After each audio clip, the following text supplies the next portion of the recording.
We've got a couple of minutes after 6, so I'm going to go ahead and call to order our regular session of June 5, 2018. And the first item we have of business this evening is the opening prayer and pledges of allegiance to the flags of the United States and the state of Texas. And I have that duty, so I'm going to come down to the podium and ask you to join me in standing, please.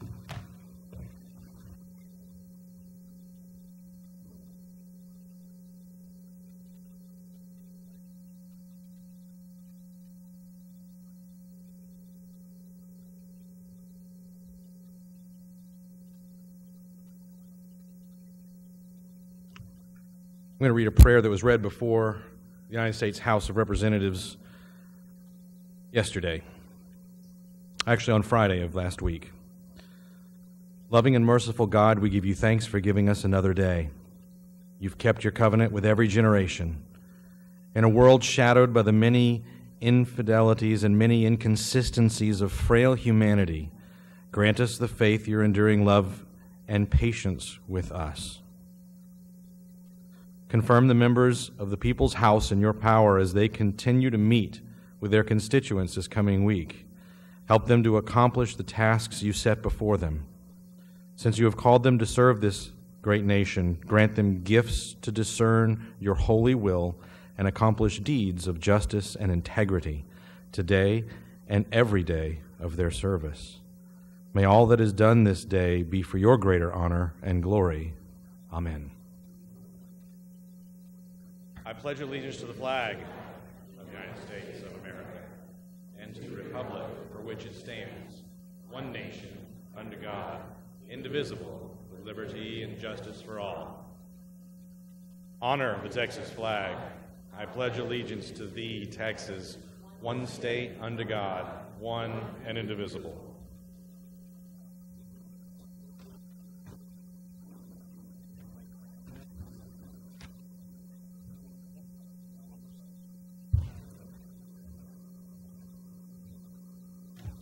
What's that?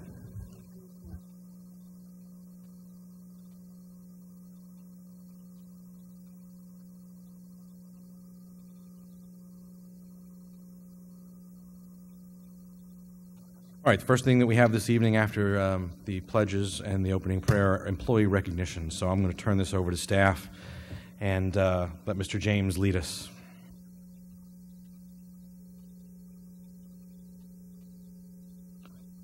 We can go ahead and start with the 20-year, if you like.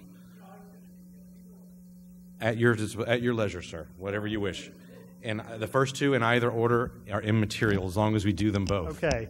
So the good news is we have a whole lot of new folks that have started in the last few weeks or so, last month. So because we have so many, I think 14 in total, we're not going to do them one at a time like we normally do. Yes, so you understand why. So if I can get all of the new folks to come up with their supervisors, and we'll do this a little differently so that we can roll through everybody very quickly. Not that we don't want to spend time recognizing the new folks that are here, but I think for those of you who've seen this done before, while I think folks appreciate being recognized in front of City Council, they don't necessarily always want to be the center of attention.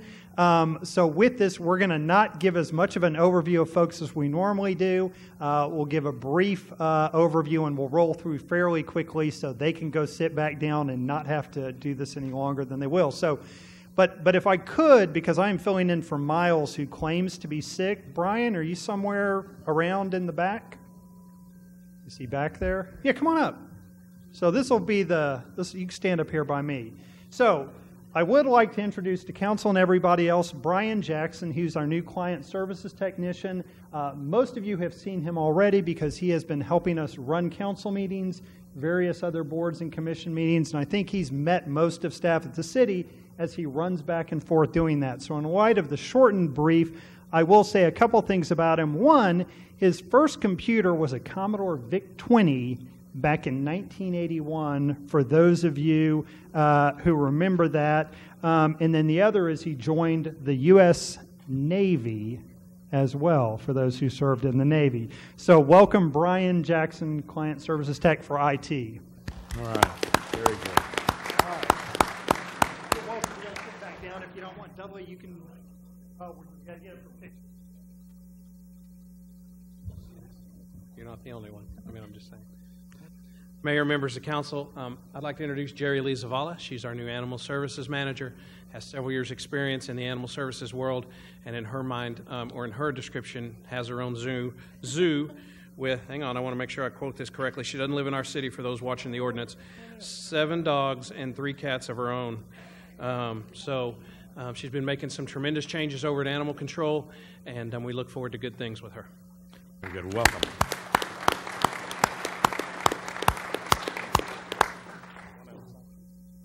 Mayor and Council, I just want to introduce 2 of our newest firefighters. We've got Dana Kellum and J.D. Gaz. So, thank you. Welcome.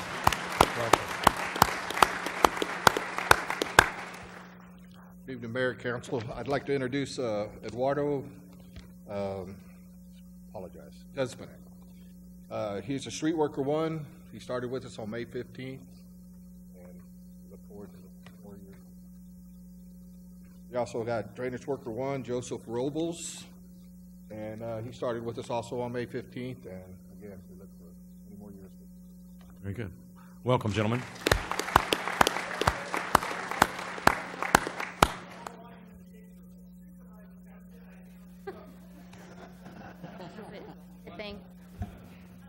Mayor and Council, good evening. My pleasure to be here tonight to introduce our new purchasing and asset manager, Julie Golke. Julie has many, many years in purchasing, the last 9 which have been in public procurement. I know she's going to do great things. I'm very excited to welcome her tonight. Good. Welcome to the team.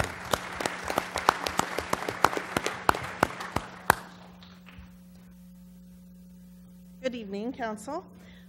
We would like to introduce to you 5 new communication officers that we have now, dispatchers, for the month of May. We have Alyssa Jimenez, Kedron Powell, Karen, I'm not going to ever say that right, sorry, not going to, Sarah Morin, and Lisa Semino. Very good. Welcome, ladies. Welcome.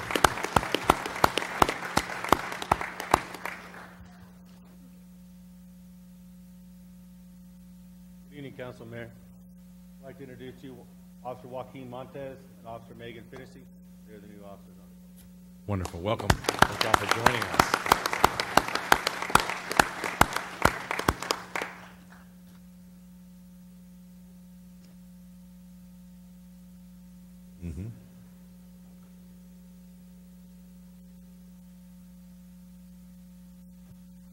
While you all are getting arranged for a photograph, on behalf of all the residents, the City Council, and my family, welcome to the City of Schertz. We're very pleased to have you with us and hope you'll all have long careers with us as well. So welcome once again.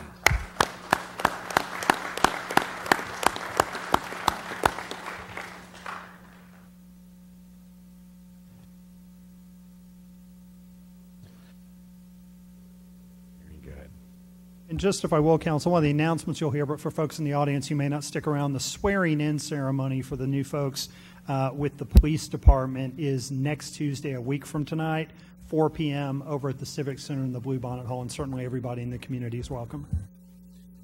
All right, next up we have some service recognition for some folks that have been with us for 20 years. So, Mr. James.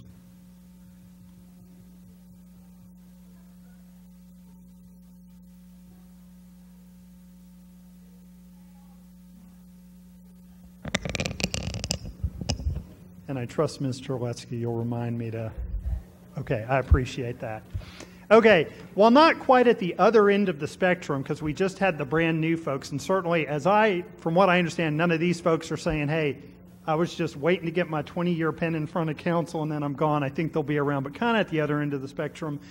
We've got some folks who have worked literally decades here with the City of Schertz. So when I call your name, let me let you stand up so folks can know what they want to anticipate with this going forward.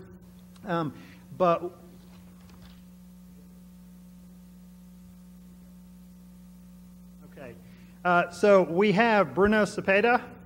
Bruno, where are you, Bruno? In back, standing. Leon Spasari with the fire department. Leon. Thank you very much. Steve Pulaski with the police department. And then Wes Daly.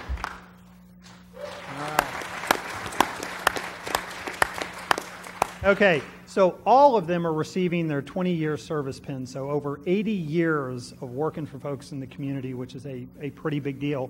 Before I call Bruno up here, I will say this. Normally what we do is we sit down with the folks who are going to get their 20-year pin at the same meeting, have lunch with them, just kind of let them talk to us about what it was like back in the day.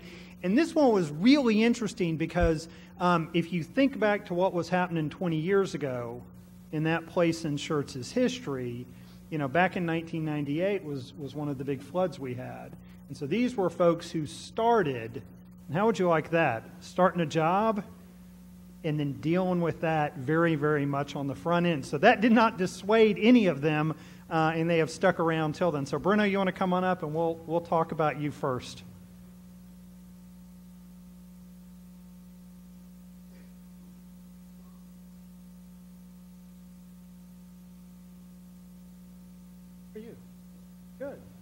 Okay, now we're not going to put you on the spot, but it seems a little bit warm in here to me. Maybe it's just the jacket.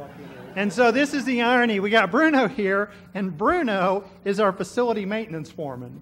So you've been in facilities the entire time. We've had some other folks who've moved around, but you've done this for 20 years, keeping our buildings standing, not falling apart, falling apart, things like that. Do you recall how many buildings we had when you first started here? Very handful. And we have a lot more. Yeah, okay. So there you go.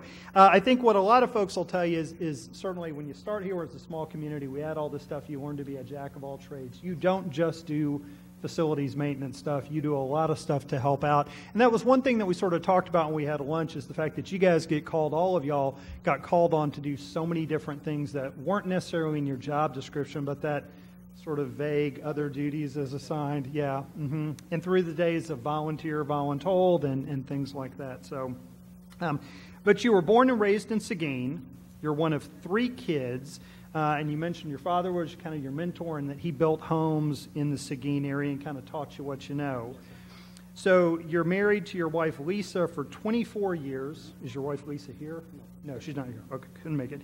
And then you do have 2 sons, Bruno the third and Joseph as well. And then you've got a grandson, Bruno the fourth as well. He's 2 years old. All right, so he keeps you on your toes? Okay. And so one of the things you have that you work on and drive is your dad's Chevy Bel Air 57. Okay, good year for a Chevy Bel Air? Okay, all right. Best year, you heard that? Okay. And that he left you that when he passed away, but that, again, you like to go camping, fishing, dancing, spending time with family. Okay. Anything that you had wanted me to say about you in front of everybody that I didn't? Great place to work.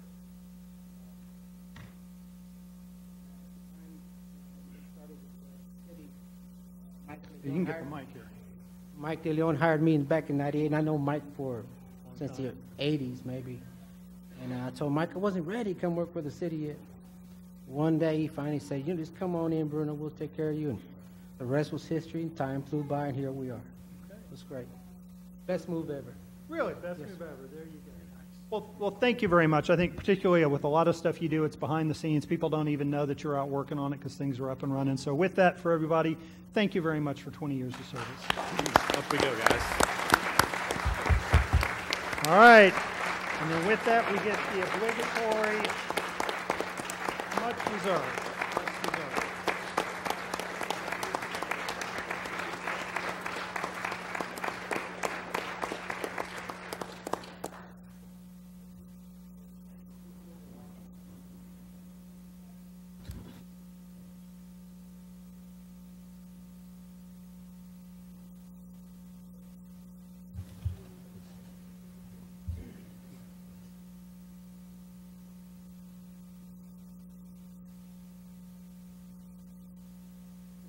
Congratulations again.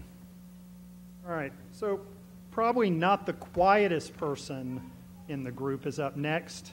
We'll see if that person knows who not the quietest in the group is. You know. Sorry, we're talking to you. Everyone in the room knew that. That's right.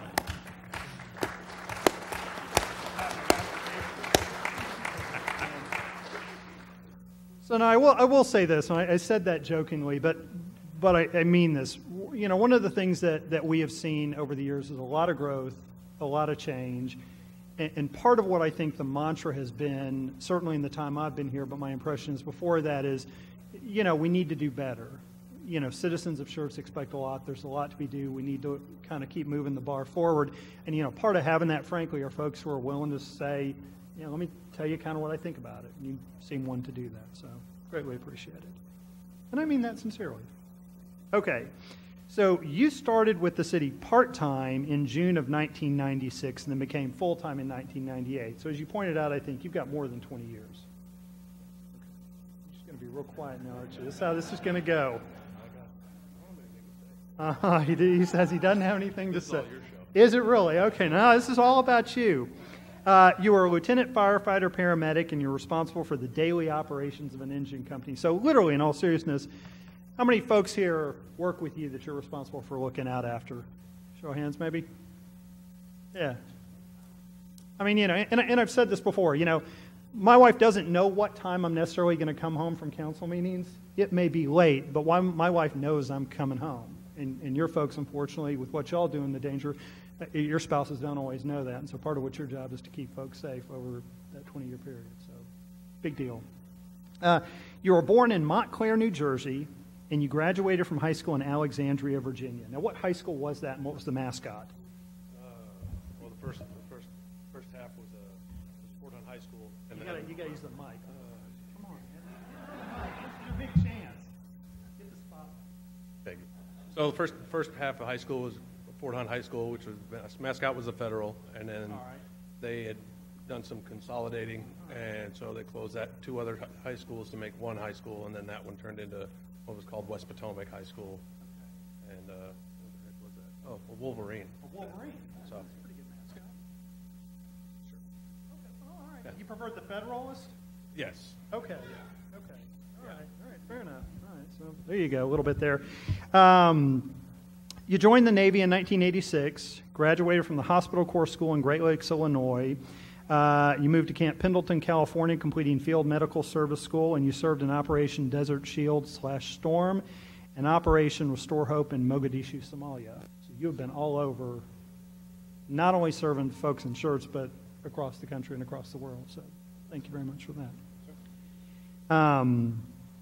So when you in 1993, you took orders at Fort Sam, Camp Bullis, instructing field combat, field medical skills, moved to Schertz, joined the volunteer fire department. You ended your military service in 96. You stayed in the area. Attended SAC Fire Academy at night during the last 6 months of your enlistment.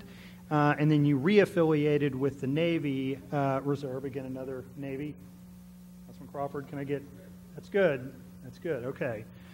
As Navy Reservist, in late 2016, you were deployed in support of Operation Enduring Freedom, and you just kind of came back a couple months ago. So again, going out again. So thank you for that. Again, you've been able to be the person you are, do the support of your family, starting with your wife, Shelley. Is she here? Can we get Shelley? You want to stand up? You stand up, please. In all seriousness.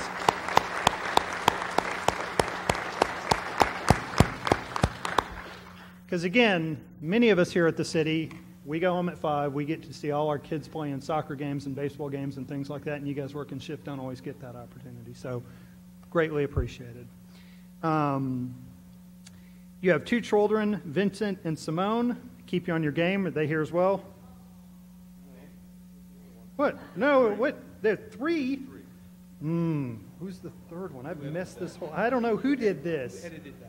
What? Well, give me them all then, if you got 3. That was a quiz. Joseph. Joseph, stand up. Is that? Vincent. Vincent. The other favorite. Uh-huh. And Simone. Simone, there you go. The most favorite.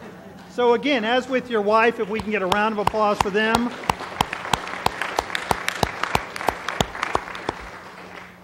I got bad glasses. Sorry about that for getting you. He's going, that's okay. I'm the favorite, really. It doesn't matter. He knows. And again, greatly appreciate their love and support. So anything you would like to say to folks? Mic is yours.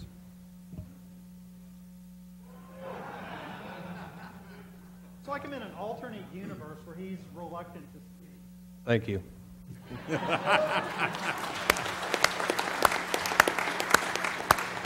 All right. So with that, we'll do the obligatory picture.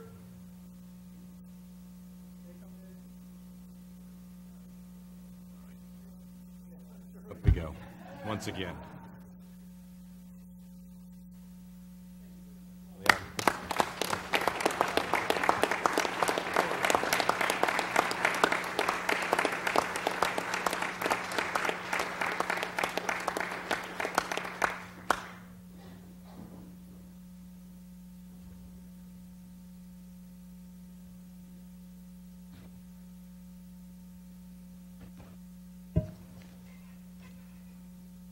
All right, there's a child that's apparently unhappy that Steve Pulaski is coming up for his pin ceremony. I don't know what that's about. You've got kids. Kids seem to like you.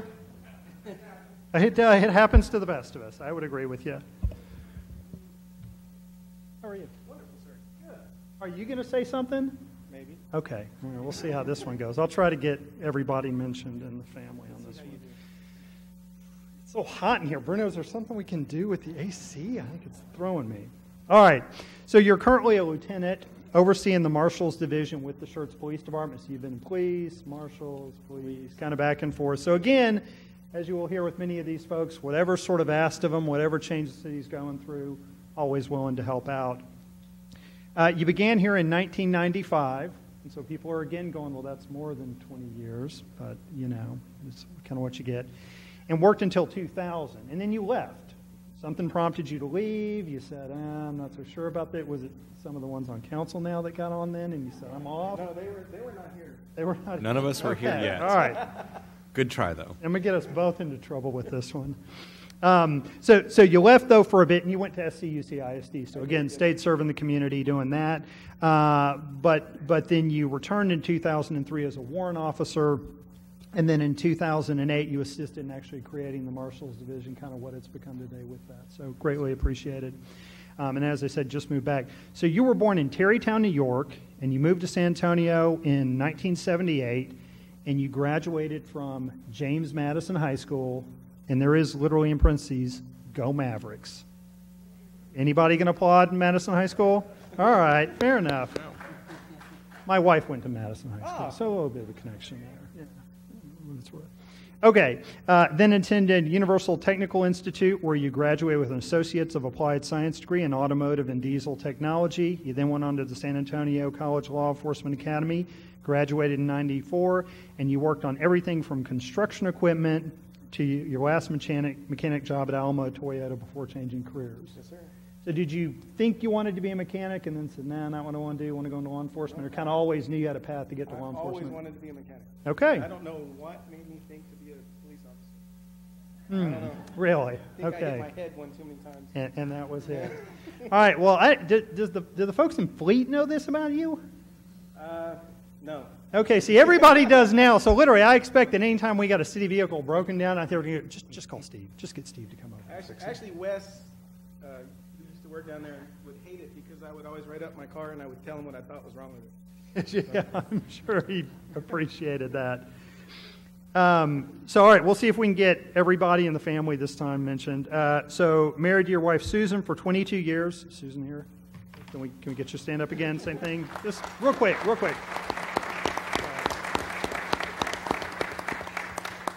All right. And then, again, you have two wonderful daughters. You don't list which one is the favorite. They're both wonderful, wonderful daughters. So we've got Kaylin attends Texas A&M Corpus Christi, where you're studying early childhood development and is a junior. Recently made the dean's list. Very good. And received your Aggie ring and are currently engaged. So can we get you to stand up?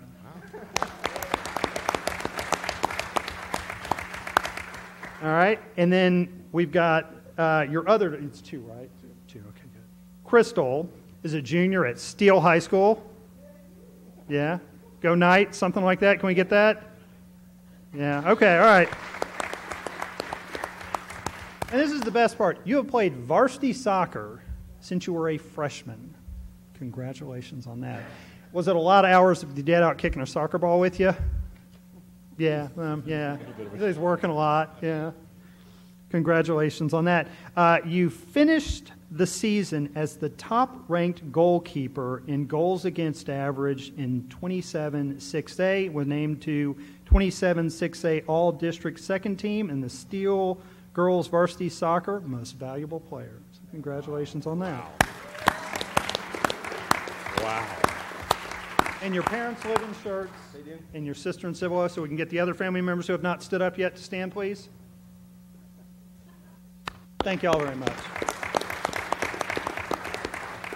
And I do that because, again, as I mentioned, with Bruno and Leon, over 20 years, it's a lot of time that they have missed you as you have given back to this community, and a lot that they did for you probably growing up to make you who you are. So, yeah. So thank you all very much. All right, you've got the mic. I'm not a big talker. I just want to say thank you for the opportunity. You're lucky I forgot my papers, but anyway. I really couldn't have done this without the support of my family. I missed many holidays, birthdays, especially with my oldest, Kaylin. But I appreciate everything. Thank you. Very good. Up we go. Again.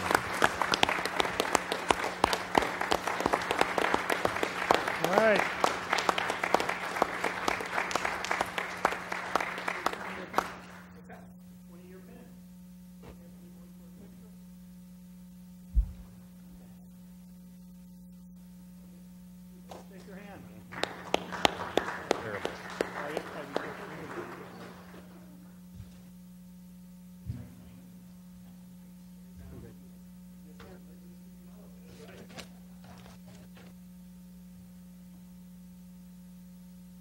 All right, Wes. You got your hat on. I don't think I've ever seen you in your hat. Did they really? That's a nice looking hat. Thank you. Okay. Uh-huh. All right. So you're a field paramedic with us. Yes, sir. So it says. Okay. You began your career in the Schertz Fire Department. Yes, sir. And then you got out of the fire department. Well, that's what it says. You never get out of the fire department. You don't. It's a brotherhood. Is it? Okay. All right. Y'all started the same day, in Same fact. day. Yes. Me and Leon were hired on the same day. Mhm. We actually went to interview, and we actually interviewed at the same time. Wow. And you were fairly confident when you came out of the interview. Yes, You're because like, we both knew we had the job, because they interviewed us both at the same time. We're the only two applicants, so. It's still sometimes that way when you interview here. All right, so now you were born the furthest from here, though. Anchorage, Alaska. Anchorage, Alaska. Of the folks getting a 20-year pin, you were born the furthest. All right. But you moved to Schertz, and you graduated from Samuel Clemens High School. Yes, sir. Can I get a go buff? All right, fair enough. Still, folks are going, yeah, all right, fine, whatever. All right. You also served in the military, United States Marine Corps as an infantry Marine? Yes, sir. Okay. That's the Department of the Navy, by the way. Yeah, thank you. Yeah. See how that goes? See, you're making Councilman Crawford happy, but the rest, was anybody else in the Navy? No. They're all going, See? Yeah. Oh, no. Don't stop. All right. Moved here. You worked in the Far East for 2 years, in Africa for just under 3 years, guarding embassies and diplomats. So again, as with some others, not just serving folks in the community, serving folks in the whole country and across the world. You have one son who recently graduated from Texas A&M University in College Station with a degree in biomedical sciences. Yes, sir. Is he here? Whoop, whoop. Is he here? Can we get him to stand up?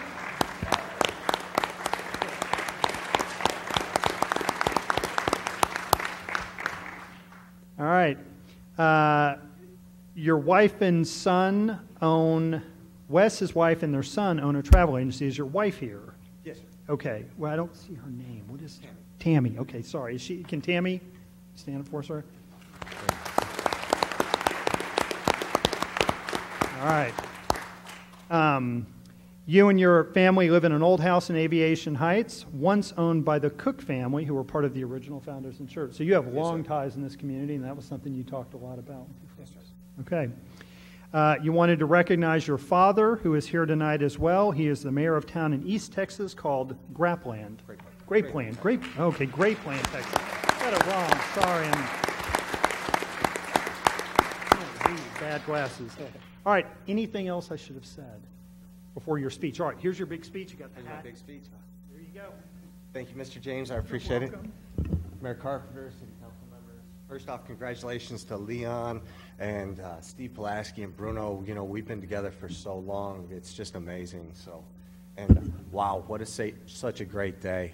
You know, we're lucky and so fortunate we've been here, and we've got such a great group of people. You know, this group right here, we actually, when I first started, we would have had to have this meeting at Pickerel Park, because that was the only place big enough to fit this many people when I started.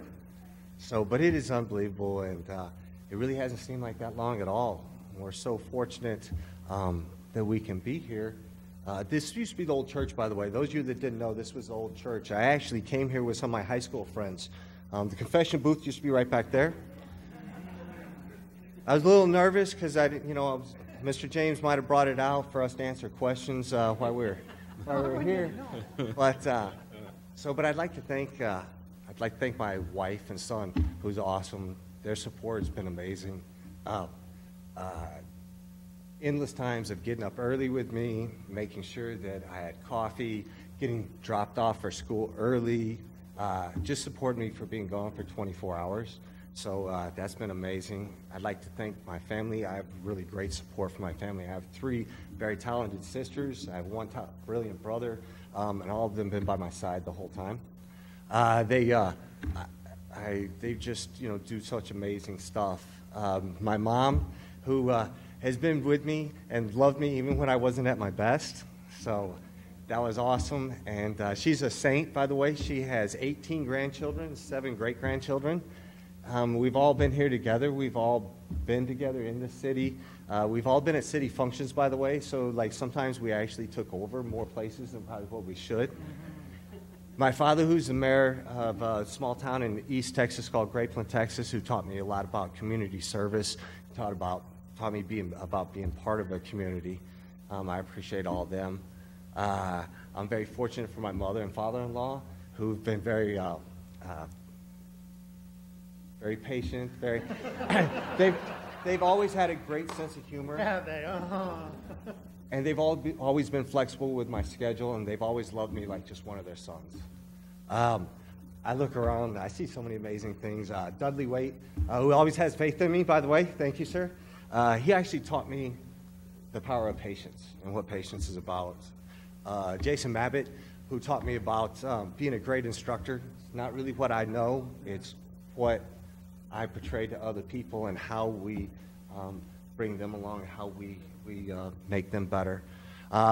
There's a few people also, Rob Johnson and Lauren Coleman, who've been great friends of mine. Rob Johnson actually picked me up on his shoulders one time to fight a fire, put my head through the ceiling of an attic. Yeah? And we put out an attic fire. Chief Nimitz, who we worked together, taught me that we could do anything together. As long as we're together, we can do anything. We've had some really, really great times here. So many great times that there's just not enough room to talk about all the people and all the things that we've been. But I want to thank y'all. 20 years has been really, really great. It's flown by for me, and I appreciate everybody, and I'm looking forward to another 20 years. So, thank you. Thank you.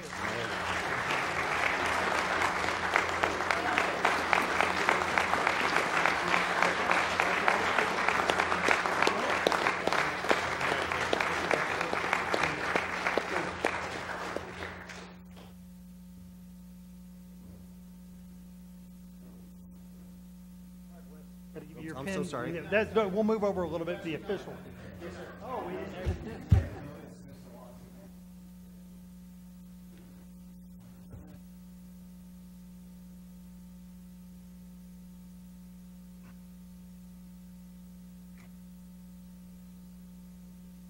All right, real quick though, if I can get all 4 of the folks to come back up, and then if I can get all of their family and friends who've shown up as well, who've supported them, if I could get everybody to come up for one picture.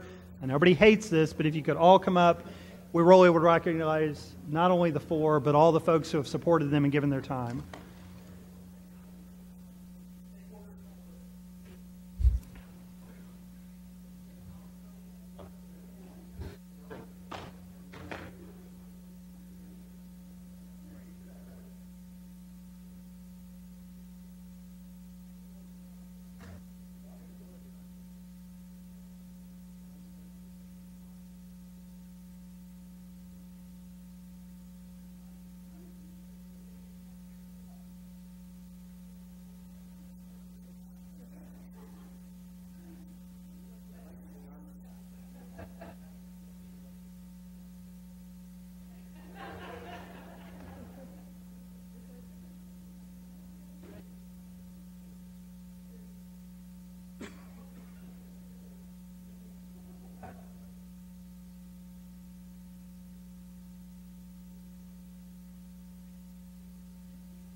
It's fine. I don't have a problem with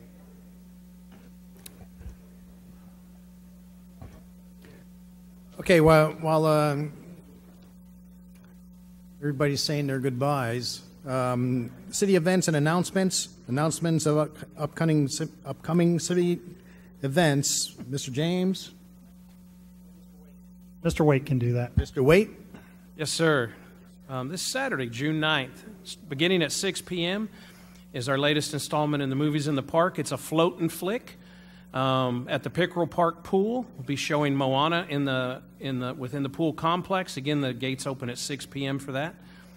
Tuesday, June 12th, next Tuesday, as Mr. James mentioned, at 4 p.m. in the Civic Center, the police department will be hosting a swearing-in ceremony for their new communicators and their officers. Again, that starts at 4 o'clock in the Civic Center. That same day, 6 p.m. is our regular city council meeting here in Chambers. 2 days after that, on June 14th, is the Northeast Partnership meeting at 11:30 at Olympia Hills Golf Course and Conference Center. And then Friday, June 15th, is a elected officials workshop that runs from 8:30 to 4. It's at ACOG at 8700 Tesoro Drive. It's in partnership with our very own Denton Navarro, Rocher, Bernal, and Zeck law firm, as well as CPS Energy. And it's a one-day elected official workshop to cover duties and responsibilities of elected officials, introduction to city government, roles of the mayor and council, budgeting and financial management, legal issues such as open meetings, et cetera, et cetera. Registration is required, and you can do that on the ACOG website. And if you have any issues navigating that, please get a hold of Brenda. She'll be able to help you. Tuesday, June 19th at 11:30 is the Chamber Luncheon. That'll be held in the Civic Center. Thursday, June 21st, this is an exciting one, 5 o'clock in the evening. Thursday, June 21st is International Yoga Day. And at 5 o'clock in the evening at Pickerel Park, we will be having a yoga session. It's cooperation between our Parks and Rec Department, the YMCA, and Concrete Yoga. It's free and it's open to the public. Then Saturday, June 23rd, is the annual tee-off for the library. That's the miniature golf course that gets set up within our library. That'll run from 10 in the morning till 6 in the evening. $5 per person gets a round of mini golf, a hot dog, some chips, and a drink, and helps raise needed funds for the library and materials. Tuesday, June 26th is the City Council meeting, again back in here at 6 p.m. And then Wednesday, July 4th is our annual 4th of July Jubilee. We'll begin at 9:30 in the morning with a parade and last throughout the day until 10 p.m., concluding with fireworks. All of that, the parade will be along Schertz Parkway and Main Street. The live music and the carnival and all that will be in Pickerel Park. Thank you, sir. Next item, we have our announcements and recognitions by the acting city manager, Mr. James. Two things real quick, Mayor. One is we received a letter last week from a resident who wanted to compliment our police department on their house check program. We have a program whereby if folks are out of town, they can let our police department know. PD will go by, kind of keep an eye on things and see if anything's amiss. And that's something this resident's taken care of. And on a recent trip out of town, Officer Michael Rapier went by on a routine patrol, noticed that a truck that he had left parked at the house was not there anymore. So in fact, the gentleman said his son had picked it up while his car was getting some repairs, but Officer Rapier took the initiative, contacted the resident in North Carolina just to make sure and check on the status of the truck, let him know that it occurred. They obviously sort of sorted it out, but he wanted to pass along the job well done, that he really appreciated that, hey, this service did work and they did kind of keep an eye out for things. So thank you to the police department. The other is a bit of a heads up. You may have noticed they've done some mowing work on IH-35, particularly around FM 3009. If you look on this side of that, as you've gone up and down 35, you may have appeared that they have mowed over like an entire, I don't know how many plastic bags it appears, that are shredded. So our Public Works Department has contacted TxDOT about it, let them know it looks pretty bad, and that they have said they would try to get out to get it. Don't have a date on that yet, but just in case you notice it, we have made contact with TxDOT to see if we can get some folks out there to pick up the kind of debris that's a bit unsightly. So that's all I've got. All right, next thing we have announcements and recognitions by the mayor. And is this ready to go as far as we know? So we'd like to announce that here at our Civic Center on June the 27th, I don't think the time has been set, but I believe it'll be in the evening, The Guiding Guadalupe County Town Hall meeting will be held by by Guadalupe County's leadership. The Guadalupe County is going along the path of developing a strategic plan, much like we've done in the city of Schertz, to help guide the future of the county. And I would encourage all of the residents of the city of Schertz that are available and have an interest to attend that meeting, provide input, find out when the next opportunities for input will be. The majority of the funding that the county receives comes from the urban areas of the county, Schertz, Cibolo, Seguin in particular, and we should have our say and our commentary shared with the leadership of the county as that strategic plan gets built out. So again, that's on the 27th in the evening here at the Civic Center. All right, I don't have anything else this evening, so the next item we have are a hearing of residents, and first to sign up this evening is Mr. Bolter, Brent Bolter.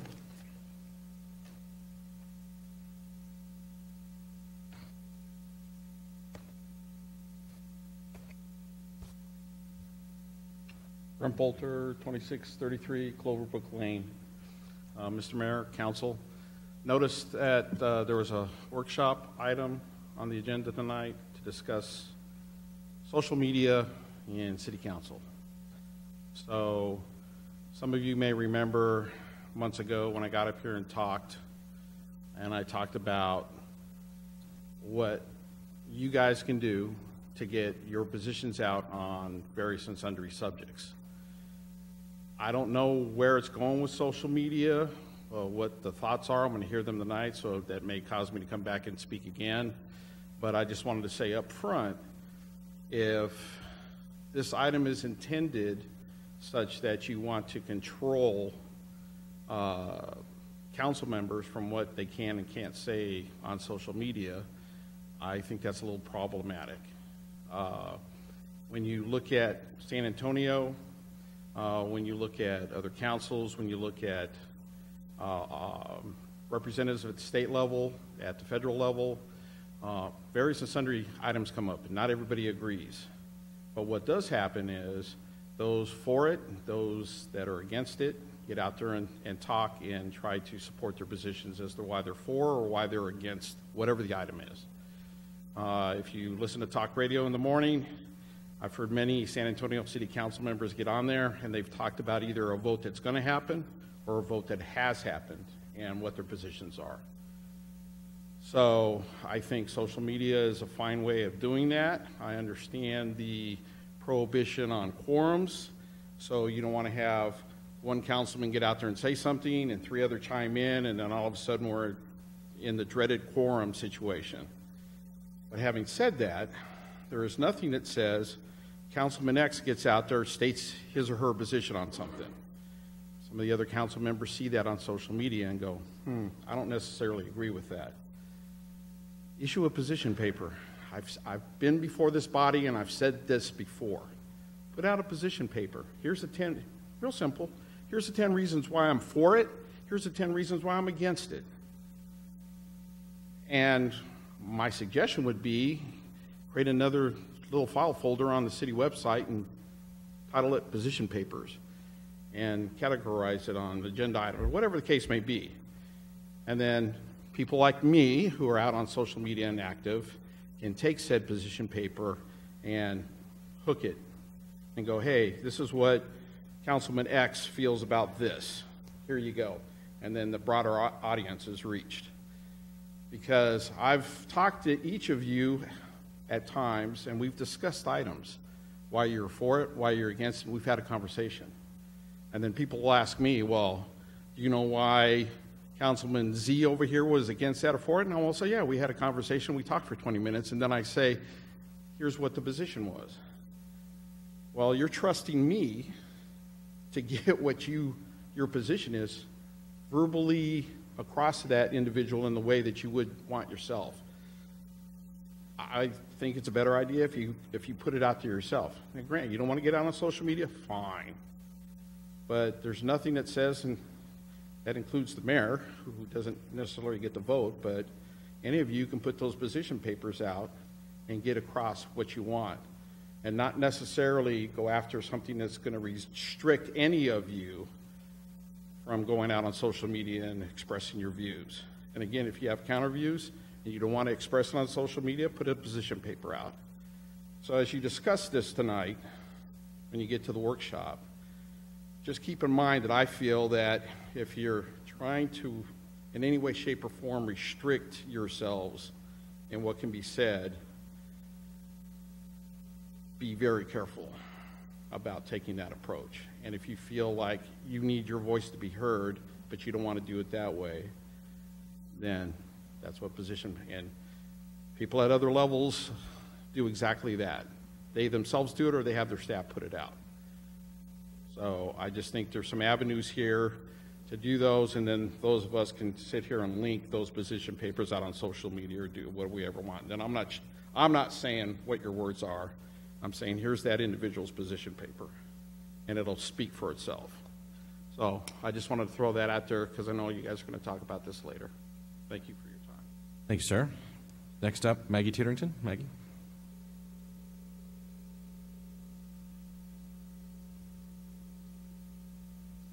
Good evening, Council. Just a lot of good news, kudos for the city staff. In the past 2 or 3 weeks, we've had 3 local business persons come forward with some advocacy issues. And I just wanted to commend Gil and Lisa and Channery.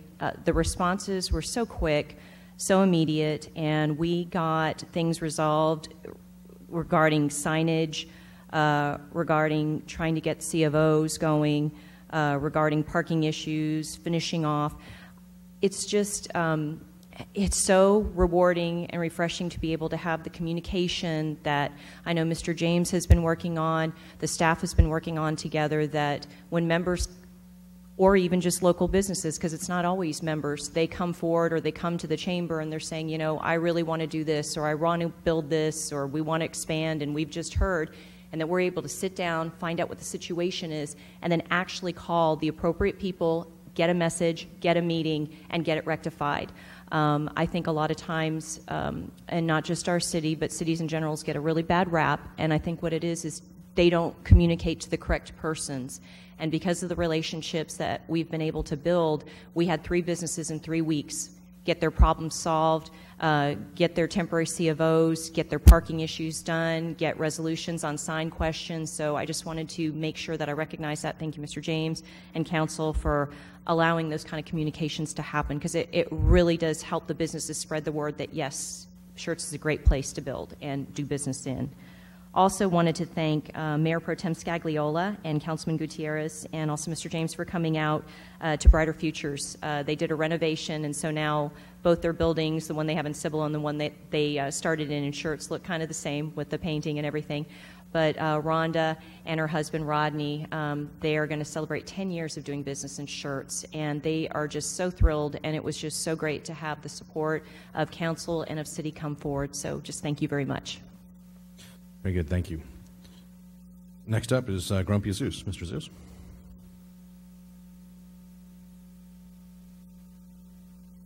Grumpy Zeus, 528 Warwood Pass. Thank you, Mayor, City Council. A friend of mine gave me this. The Selfridge story, it's a department store out of London. And the book is The Romance of Commerce. So I just want to read real quick a few things, then I'll go to why I'm here. The boss drives his men. The leader coaches them. The boss depend upon authority, the leaders on a goodwill. The boss inspires fear. The leader inspires enthusiasm. The boss says I, the leader says we. The boss knows how it's done. The leader shows them how it is done. I had a visit today with a developer. I was very, very reluctant to come and speak about this topic. I was not inspired to come by him talking to me. I was disappointed of what he had to say.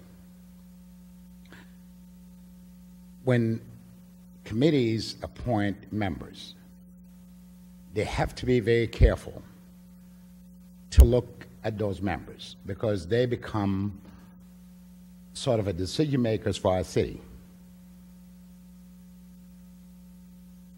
Member was appointed to EDC, the highest department in our city, but yet that member was censured. That member was voted out of office. We made the news over and over and over. This developer says, what are they thinking? Now, I'm not going to describe him. He says, I'm afraid if I go up there, I might not even get my project to go through because of who I am, because what he said that night. I agree with him. Whoever the committee is, what were they thinking? There's a lot of qualified people. When I looked at all the material and the applicants, I said, what anybody's thinking? Okay, so, we're not going to hold it against somebody, but we're not going to repeat that and have somebody like that holding that position. There's one thing was promised, that if a city council vote for that, they will be put on social media because they condone and they support racism. And I agree with him. I truly agree with him. So I'm cautioning you to be careful. I don't understand why would a committee make such a decision and put us back to square one to where we were before. We just had flyers posted in 1518 and other area about Hispanics.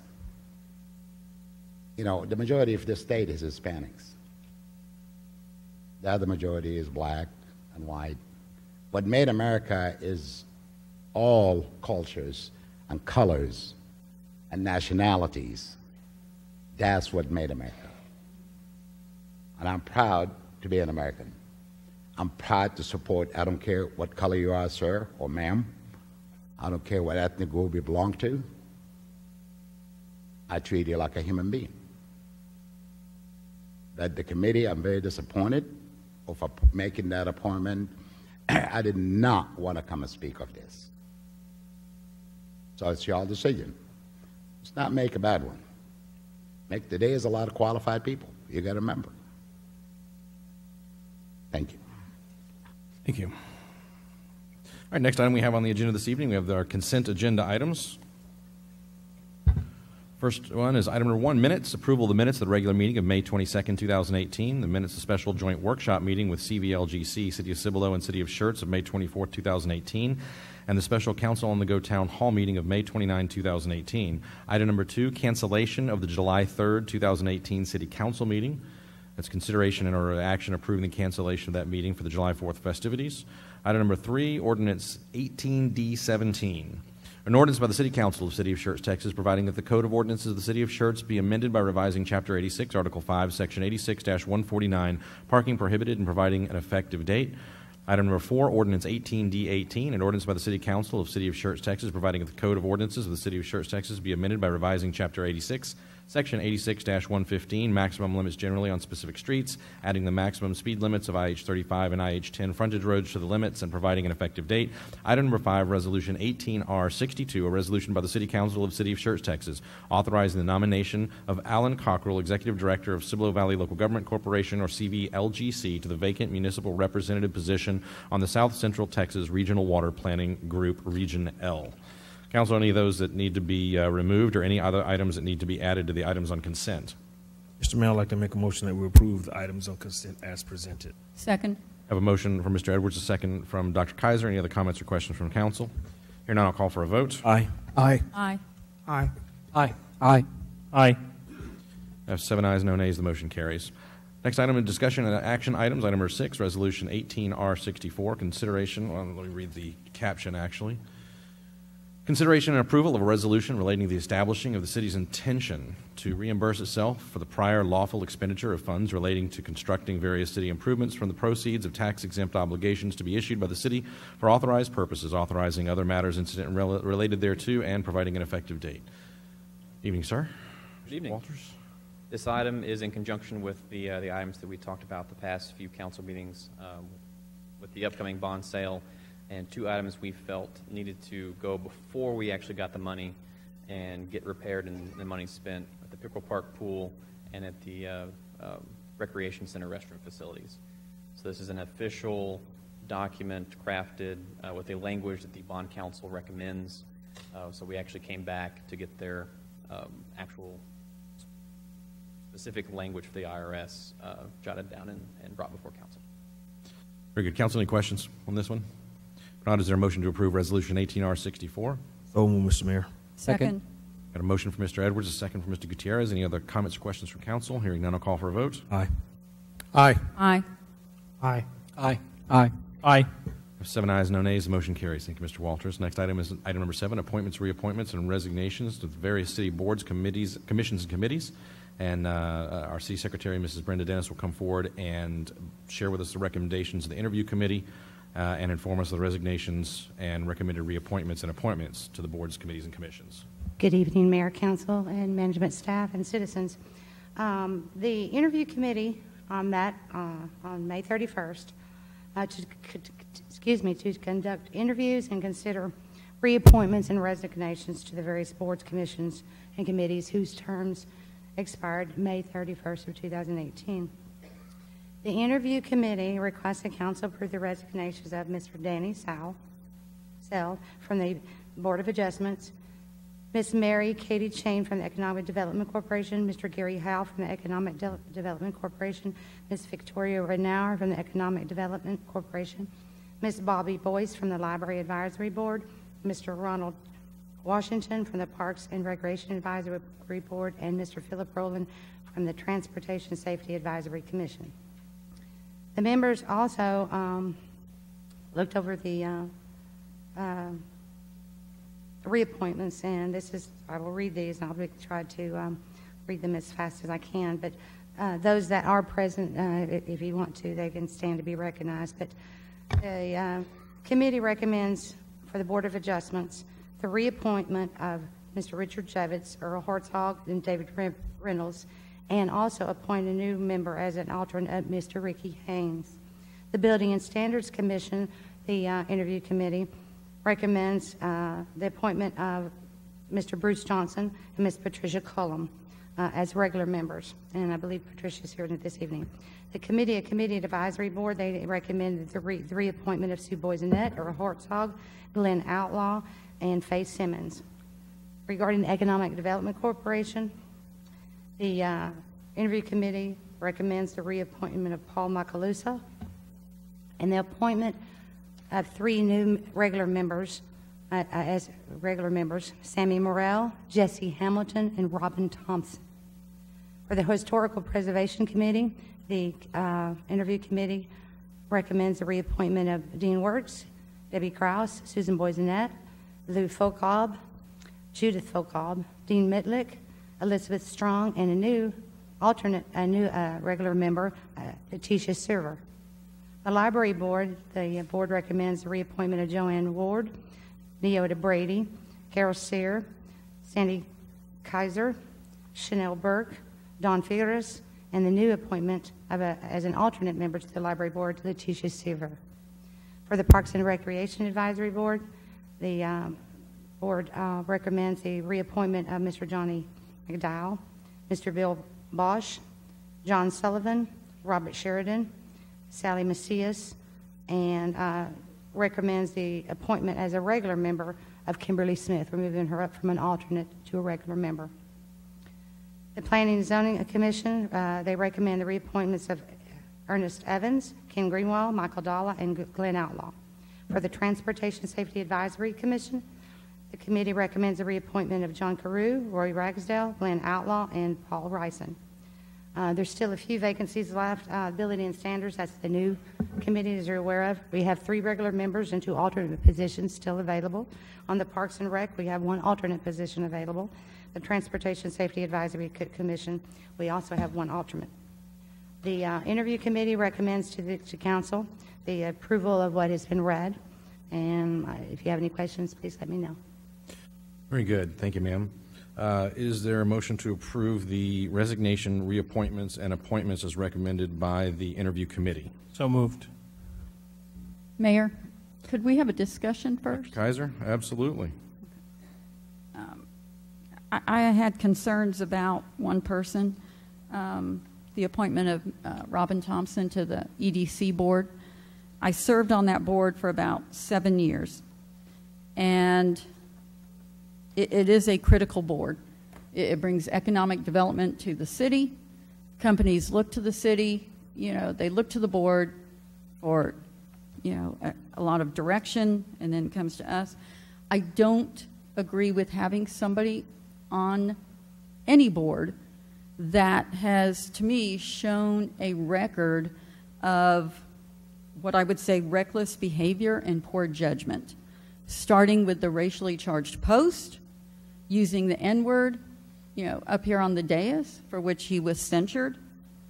And even after he was voted out of office, he continued to come back to council meetings, knowing what the rules should be, stating our names up here, and I have no problem really with that, but pointing out, people that left a Friday meeting. So he went and deliberately found out, did not bother to ask anybody why we left a Friday meeting. And by the way, for the record, I left to go and help somebody who needed to take their youngest child to the doctor. And I had to babysit another one because they couldn't take them both. That's why I had to leave that meeting early. So rather than have someone come up here or serve on a board that is not going to get the facts, that is not going, to act with good, prudent judgment, I think we can do better for the city, for the residents.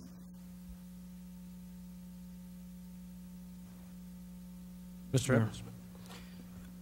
So looking at the pool of applicants that we had, and I have to certainly say, Mr. Thompson, I'm in agreement with you. I think there's a lot of opportunity to have others serve. I think the stigmatizing comments that were made here, they still are lingering in our community. That's evident from what we just recently saw with the flyers that were given out throughout the city. We're starting to see things across the country, actually, that are really disturbing to me. The way things are being done, they send huge optics to the rest of the community as well. And the optics here are, let's just go along and get along. Well, we have to get to a point now where we can't afford to be that way any longer. So, therefore, I would ask that we will withdraw Mr. Thompson's nomination to EDC. If anyone is in agreement or disagreement, please state your case.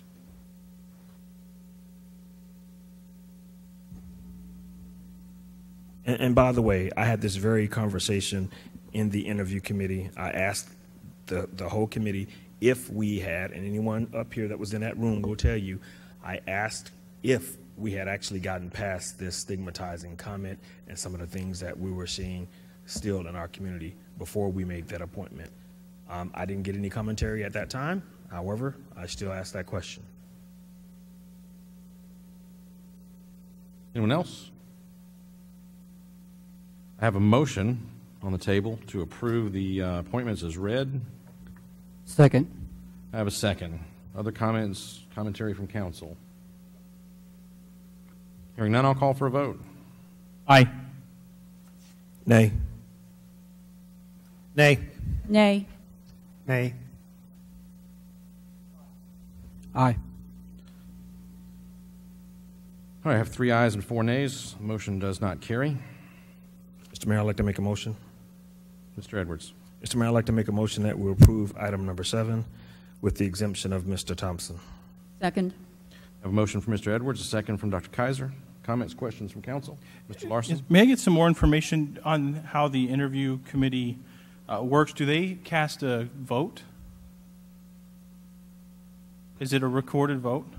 No, we met, and the members that were there were present, and they discussed the applications. They had the interviews and asked the questions with the interviewees. It was a recommendation from them to bring it forward to the city council. And do we know, can you tell me all of the members that are on that board and all of the members that were present?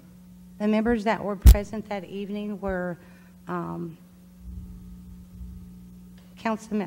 Pro Tem Scagliola, Councilmember Edwards, Councilmember Davis, and I believe we had Tim Brown. I apologize. Those were the members of the interview committee. So there are 4 members present. That is correct. 3 of them on this council. That is correct. And a majority of the members recommended the member for approval. I'm just bringing you what was recommended. No, I just want to make sure I by the understand. committee. And 2 of those 3 on council, okay, I just wanted to make sure. It seems really strange. Be curious to know what changed between then and now. I'll be glad to address my issue. My issue has not changed from that night. I asked that question. I got no commentary. So that's my position. Anyone else?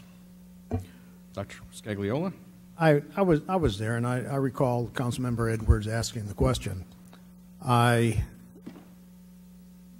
didn't get the impression it was a yes or a no type question at the time. It was just a general question. Have we gotten past it? Well, I'd like to believe we have. Can't guarantee that, though. I listened to the individuals that evening, and quite frankly, when I posed certain questions, I got certain answers, and I was not dissatisfied with any of the answers I got. Exceptional candidates, top of the line as far as I was concerned. I wasn't about to voice my exception because I had no real reason to voice an exception. That's my position. Anyone else? Mr. Crawford. Disregard. I'm on the board as a record, but I did not attend the board. I was out of the country. I just want Mr. Larson to know that I was not at the board. Anyone else? Yeah, Mr. Mayor. Mr. Davis? I was on the board. This is a very sensitive subject. And it's even more sensitive in light of some of the things we saw in the media lately.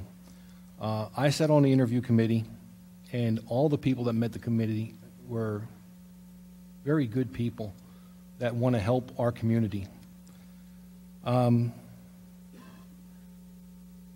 My perspective is I don't think Mr. Thompson is a racist.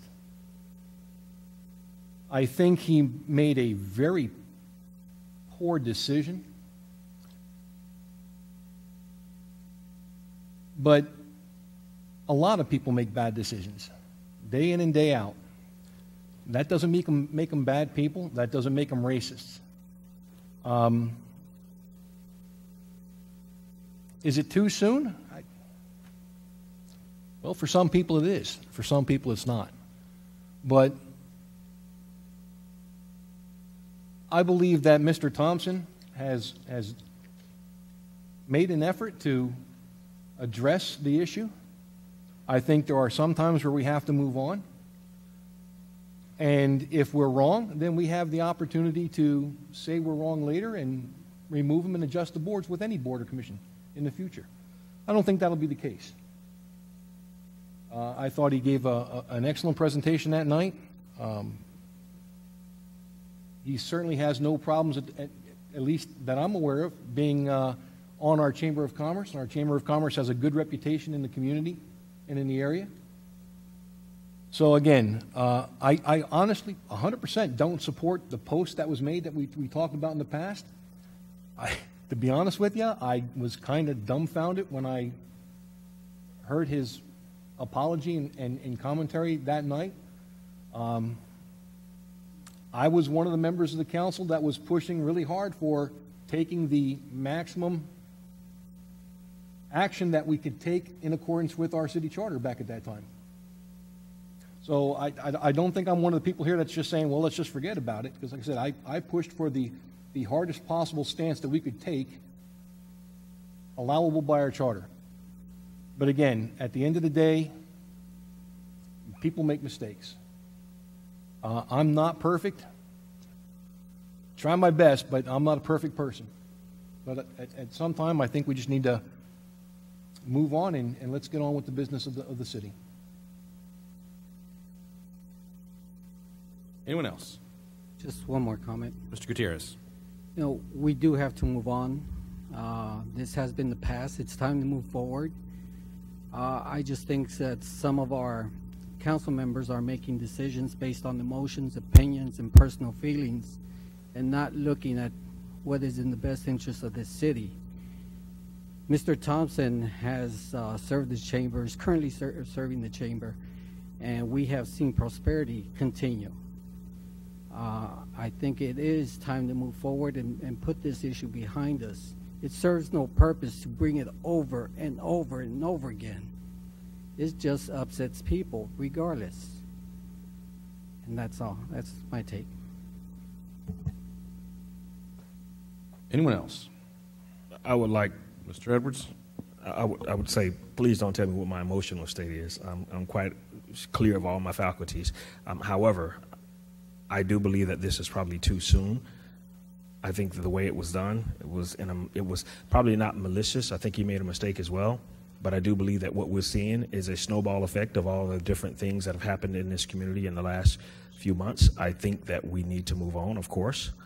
But I think that there are better volunteers out there that will fit that bill for that particular committee.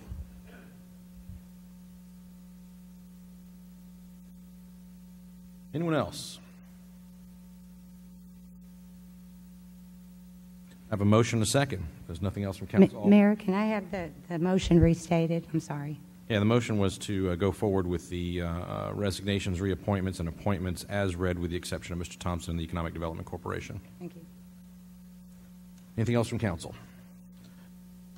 All right, if not, I'll call for a vote. Aye. Nay. Aye. Aye. Nay. Nay. Nay. I have 4 nays and 3 ayes, so the motion does not carry. So what we're going to do, council, I think sometimes it's wise to step away from an item, think about it, clear your heads, and we'll come back. So I'm going to, unless there's objection from council, I'm going to move to our closed sessions. Let's go talk about some economic development work that we need to do, and we'll take this up again when we come back out. I hear no objection, therefore we're going to move into closed session. We have two items rather, that we need to talk about. City Council will meet in closed session under Section 551.074 of the Texas Government Code, Personnel Matters, to deliberate the appointment, employment, evaluation, reassignment, duties, discipline, or dismissal of the city manager. City Council will also meet in closed session under Section 551.087 of the Texas Government Code, deliberation regarding economic development negotiations, a closed meeting. The governmental body is not required to conduct an open meeting, 1, to discuss or deliberate regarding commercial or financial information that the governmental body has received from a business prospect that the government body seeks to have locate, stay, or expand in or near the territory of the governmental body and with which the governmental body is conducting economic development negotiations, or 2, deliberate the offer of a financial or other incentive to a business prospect. We'll discuss Project E041, E043, and E044. At this time, we are going to recess from our open session, go into closed session, and return as quickly as we're able. 8:49. We'll go back into open session this time. Next items that we have on the agenda that follow the closed session. Item 8A, take any action based on discussions held in closed session under agenda item 8. There's none for us to take this evening. Item 9A, take any action based on discussions held in closed session under agenda item 9. No actions for us to take this evening. So we'll go back to our regular items this evening. And Mayor, if I may. Dr. Scagliola. I'd like to revisit discussion action item number 7.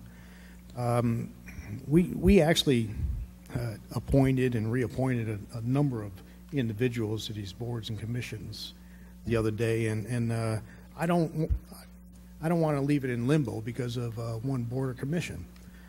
I suggest we take Economic Development Corporation off the table at this time, and I move to approve the appointments, reappointments, and resignations of all the boards and commissions except for the EDC as stated. Second. I have a motion from Dr. Scagliola. I have a second from... Point of procedure? Hold on just a second. I'm just going to say I've got a motion from Dr. Scagliola, a second from Dr. Kaiser. And you have a point of procedure, sir? Just as a technicality, don't we need to make a motion to reconsider? Actually, no, because I said that we would just wait on continuing our discussion on this, and we would go into handle our closed session business and come back out and revisit. Understood. So unless there was an objection to the ruling of the chair, then no, we don't have to. So I have a motion from Dr. Scagliola that we approve all of the resignations, reappointments, and appointments to the boards, commissions, and committees, with the exception of the recommendations for the Economic Development Corporation Board. I have a second from Dr. Kaiser. Is there any comments or questions from council on this?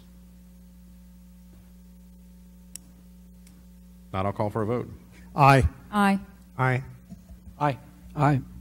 Nay. Aye. 6 ayes and 1 nays. Motion carries.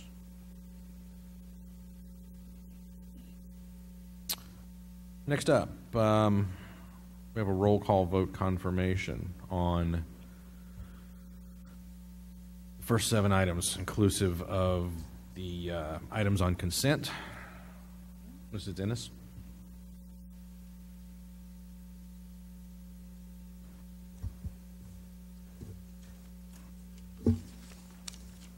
Consent agenda items 1 through 5. A motion was made by Councilmember Edwards, seconded by Dr. Kaiser. Councilmember Kaiser. Pardon me. Mayor Pro Tem Scagliola. Councilmembers Davis, Gutierrez, Larson, Edwards, Kaiser, Crawford voted yes. No one voted no. Motion passed. Item number 6, resolution number 18R64. Motion was made by Councilmember Edwards, seconded by Councilmember Gutierrez. Mayor Pro Tem Scagliola. Councilmembers Davis, Gutierrez, Larson, Edwards, Kaiser, Crawford voted yes. No one voted no. Motion passed. Item number 7, to approve the appointments, reappointments, and resignations with the exception of the EDC recommendations. Motion was made by Mayor Pro Tem Scagliola, seconded by Councilmember Kaiser. Mayor Pro Tem Scagliola, Councilmembers Davis, Gutierrez, Edwards, Kaiser, Crawford voted yes. Councilmember Larson voted no. Motion passed.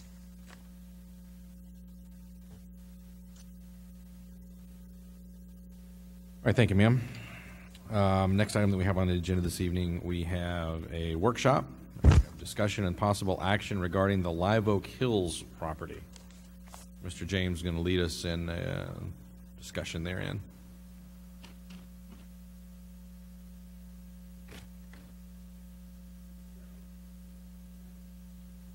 Microphone may We be can't off. hear you. Oh, whoops. Now it's on. To be clear, I don't think we're looking for action tonight. We really just want to walk council through this concept. You may recall we discussed this previously at the council retreat. The issue that we've got is the city was approached by the school district, who you may recall some time ago purchased property on this side of Schertz Parkway up off Wiederstein, the Live Oak Hills property. There, the tracts of land that they own are in the light blue. City of Schertz owns the tracts in the, call it darker blue. You've got Tony Eugenio owns the parcel and owns the property in green, and he, I believe, now is either in with a plat application, zoning application on that, or is in discussions with staff. LCRA's got some of the properties. A few in white are owned by different individuals. And then again, you've got a gentleman who's tried to pick up some across the front of the property. So the school district bought that property with the intent at some point to build a school across it. As it's turned out, that's not something that they want to do. And so one of the things that's a challenge for that property is because it was already platted in different parcels, because of some of the constraints with it, it's kind of difficult to do a whole lot with. And so the school district has moved away from it, but rather than, I guess, put it out to sell it to a private property owner to try to develop it, and because of some deed restrictions, that would likely be to a residential developer that would generate likely more students for the school district. As they looked around for potentially a win-win option, they approached the city of Schertz and said, would the city have an interest in it? Yes. And so one of the things that we've said is, that's great. We don't have a whole lot of extra money sitting around to do things given all of our direct needs. And they said, no, we understand that, but what was sort of floated is a deal where essentially the school district would trade that property to the city of Schertz in exchange for a credit or waiver, however legal folks would structure the wording on that, for their development permit fees. So to be clear, it would not be a waiver of water or sewer impact fees. Those have a sort of a set purpose that go to something. We wouldn't throw those in. School districts by state law are exempt from paying roadway impact fees, so they don't have to pay roadway impact fees. But these would be, say, the clearing and grading permit that they would do from engineering on future projects, the building permit fees, the plan check fee, all of those different fees that come in from the planning department. So you have a feel for what those may be. I think, for the Rose Garden Elementary replacement and the work at Clemens High School, those totaled about $800,000. So it's a substantial fees that they pay that go to their cost. So they look for a win-win for that. A few years ago, back in 2015, I believe the school district had an appraisal done on it. They said that the appraised value was just under $1.2 million. So we would assume if, as part of this, doing a new appraisal, that value would likely go up to some degree, but that's an order of magnitude, we think. And so essentially the deal would be the school district would swap this property to the city in exchange for a credit or a waiver of building permit development fees, so that as they come forward with future schools, new schools to be built, the third high school, or doing renovations of existing facility as they are with Clemens, they would be able to draw down on that pool of fees. I will say this, that one thing that, since we did the inspections fee item that staff has been contemplating based on some recent discussions and sort of unfortunate events, is not putting into the fee ordinance to not charge the school district fees associated with improvements for increased school security. Certainly, I think with all the tragedies that have occurred, what we don't want to do is impose that. So we'd likely come forward on the fee schedule to not charge those, but all the other stuff they do, we need to renovate, we need to update, we need to build, they would be there. A couple things, though, to keep in mind with this, and one of the things, and we've had some initial conversations with the city attorney about it, but as we've talked about, the property is a bit tricky. So to be clear, they don't own every parcel of land. There's some out parcels that limit what we can do with them. That create some challenges there. The other thing is, back in 1963, around the time that this was platted, deed restrictions were put in place. Those deed restrictions are still in place, and those deed restrictions apply to anyone who would utilize the property going forward. And so one thing that we would need to work out and make sure we have a full, complete understanding of, but didn't want to spend the time of staff and the attorney to flesh that out if there's not an openness, is essentially, in a nutshell, the deed restrictions stipulate that the property, or generally the portions we're looking at, can only be used for, or can be used only for residential buildings. So when the intent is residential, a couple things certainly to kick around. One is typically parks are allowed in residential zoning districts, so one could make the case they're residential. The other is it references buildings, and again, if we were to use it as parkland, wouldn't necessarily have a building on it per se. But those are things that we need to kind of work through with the attorney if counsel's open to this. And when we were to come back with you, we need to make sure everybody went into this eyes wide open in terms of what those deed restrictions we think mean, what limitations they might place on us going forward. But essentially at this point, the value to the city as staff sees it is it's a highly visible site in our community. While to some degree we still take a little bit for granted the fact that we have a fair amount of open space, as we have seen, as development occurs, that open space sort of disappears. And so for us, this is a centrally located piece of land, high profile. We feel like it's got a bit of a win-win.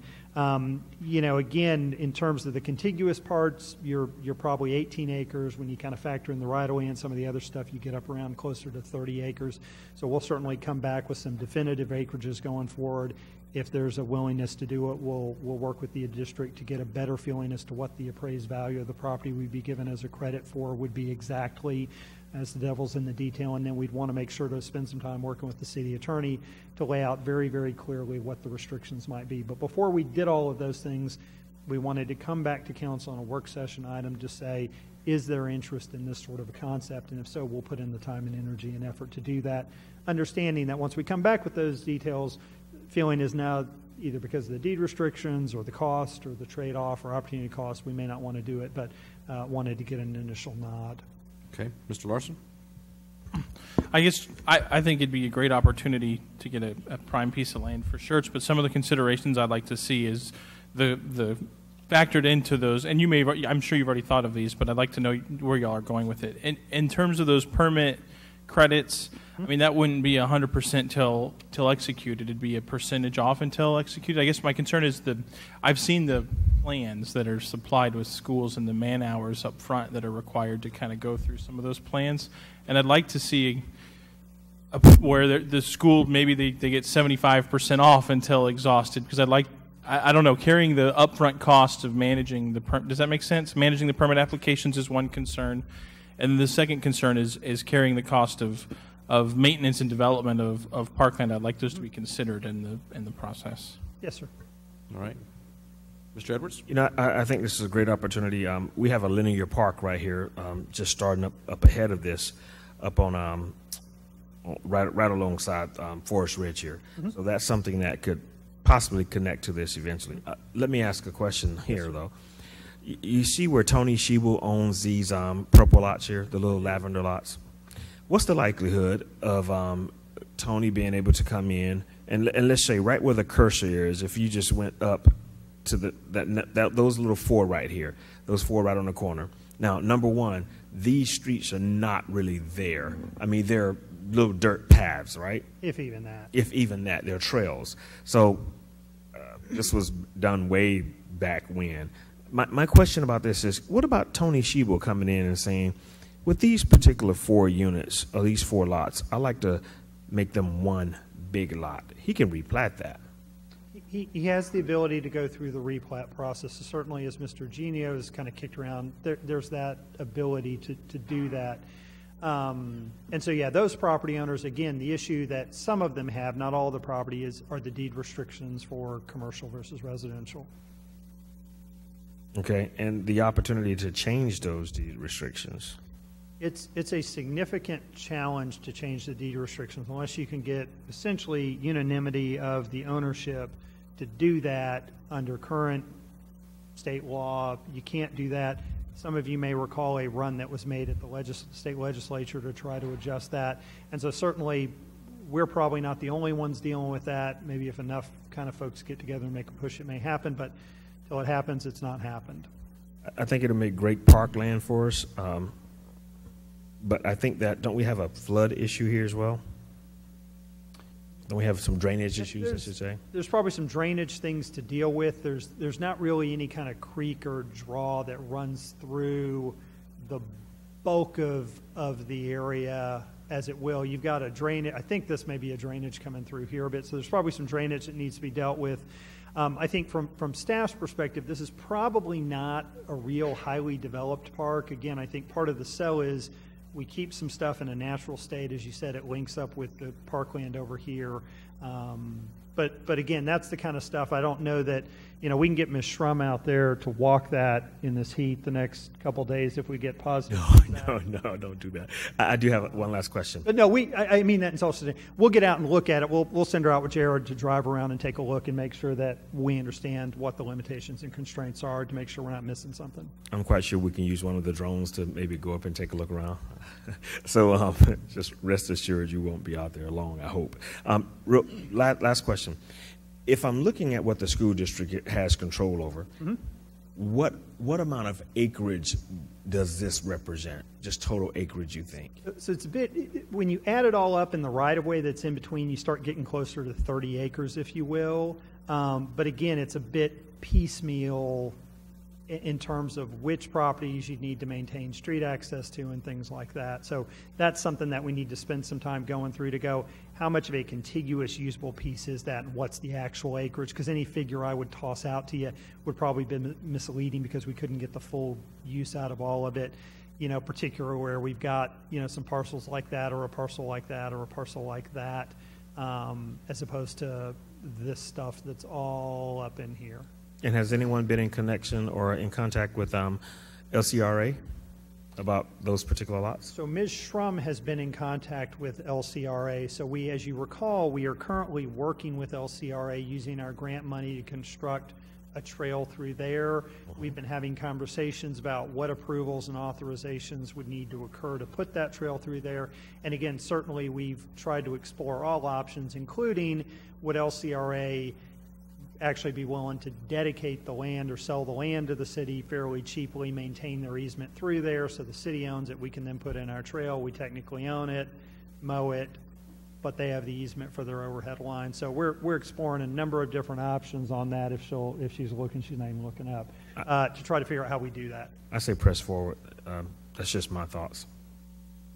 Dr. Scagliola? Yeah, you were talking about prime real estate. Quite frankly, it ain't prime real estate because there's so many restrictions there that I don't know what it would be prime for, but it sounds like a good opportunity. Now, the other problem I have is did the school board have to condemn any of these properties? Because I don't want to be accused of a bait and switch here. No, we don't want you to be accused of a bait and switch. It's my understanding that they did not have to do that, but certainly those are some of the traps that we need to run to understand how the school district acquired it and make sure that doesn't put any limitations on the deal to happen. It's my understanding that that did not occur as part of it, but that's one of the things that we need to confirm. Okay, sounds good. That's all I have, sir. Mr. Crawford? Mr. James, what kind of an inconvenience is having the white marked lots in the turquoise blue area that belongs to the school district with respect? Is this going to be solely for park? So we can take it however we want to take it. So we don't have to, again, and it's all depends on how we negotiate with the school district, because certainly there'd probably be some things they wouldn't want to see built there to go, hey, we did this trade with, and now you put this thing there that creates issues for them. But certainly one option would be how we structure the agreement to take it. We may not want to take it, call it out specifically as parkland. If we take it in the deal specifically as parkland, if Parks maintains it, if we refer to it as parkland, we describe it as parkland, then it's parkland and we have the limitations that go with that, as opposed to we take it, it's generally owned by the city. We have a different purchasing managed the contract to keep it mowed and maintained, and it's very clear it's not parkland. You may recall in the news the issue the city of San Antonio had over by the Hayes Street Bridge with some property they took, that they tried to go on record to say this is not parkland, and others said no, it's parkland, and they've had some issues. Where I'm going is we're going to trade X $100,000 of fees. Right, millions. Well, whatever the numbers are, they're not small. No. For some land that we're not sure. If you said it was all parks, I'd be like everybody else. Let's go do that, because people want more parkland, want more open space. But when you don't know what you're going to do with it, and we're trading money for land that has encumbrances on it as lots owned by the people that may not want to sell or till Scott Larson's daughter's his age or older. Mm-hmm. That causes problems for what the city might be able to do with it. Mhm. So I question, I'm not saying we shouldn't be involved, I'm saying I'd like to know more about what happens, because if we trade a whole bunch of money, and we've already had discussions about the city needs money to do things for quality of life and infrastructure, is that a good trade? Mhm. That's the question. And you've kind of mentioned that, but I'm concerned. If you said it was going to be parks, then we have to, does that make sense to do that also?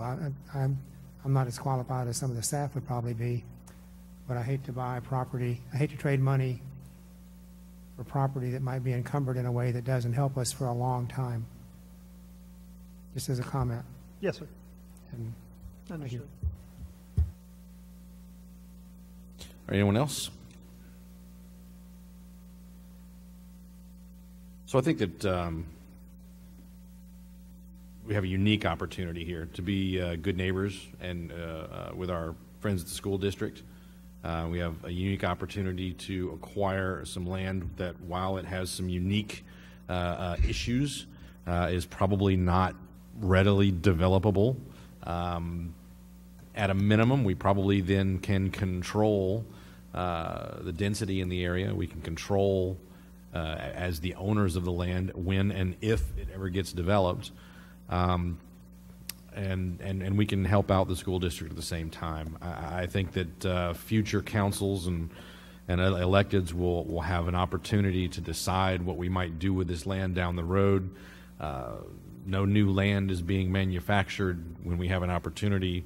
Historically, as a city, we've taken these types of opportunities, and it's served us well in the long term. So I would certainly like to see from staff the details of what a deal might look like with the district, so that we can consider that, and if possible, move forward on it. So I think until we see the details, the council wouldn't be able to render a decision, but certainly I think everyone is open to seeing a deal. Yes, sir. All right. I think that's what staff was looking. Very good. Thank you, sir. I appreciate it. Thanks for bringing that forth. All right, the next item that we have on the agenda this evening, we have discussion and possible action regarding the City Council Rules of Conduct and Procedure, and this item was requested by Mr. Crawford. So, Mr. Crawford, the floor is yours, sir.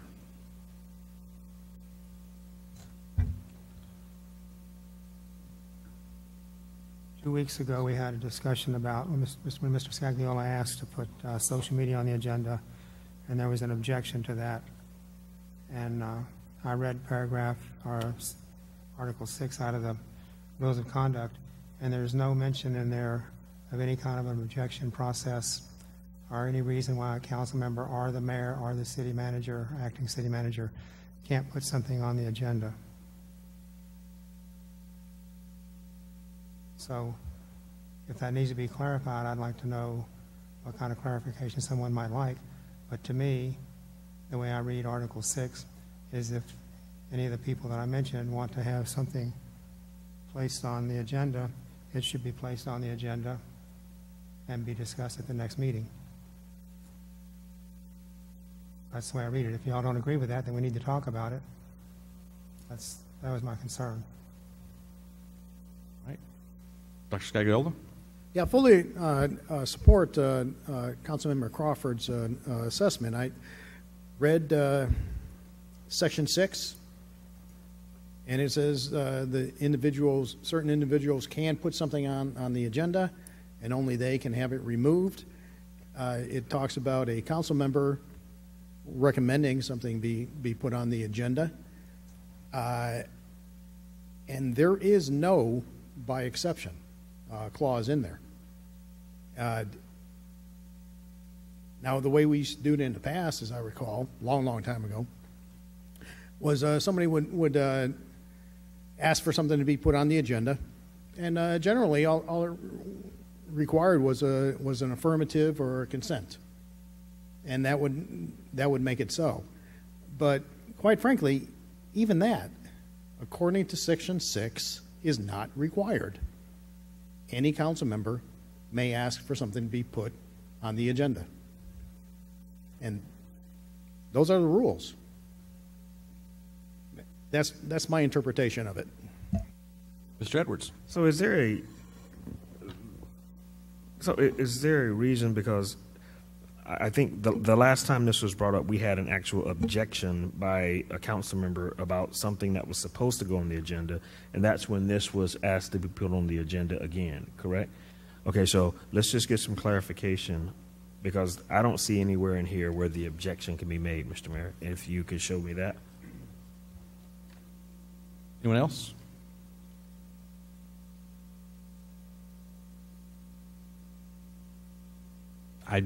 Any question for my stance on this? I refer you to the document that I wrote up and shared with every member of council.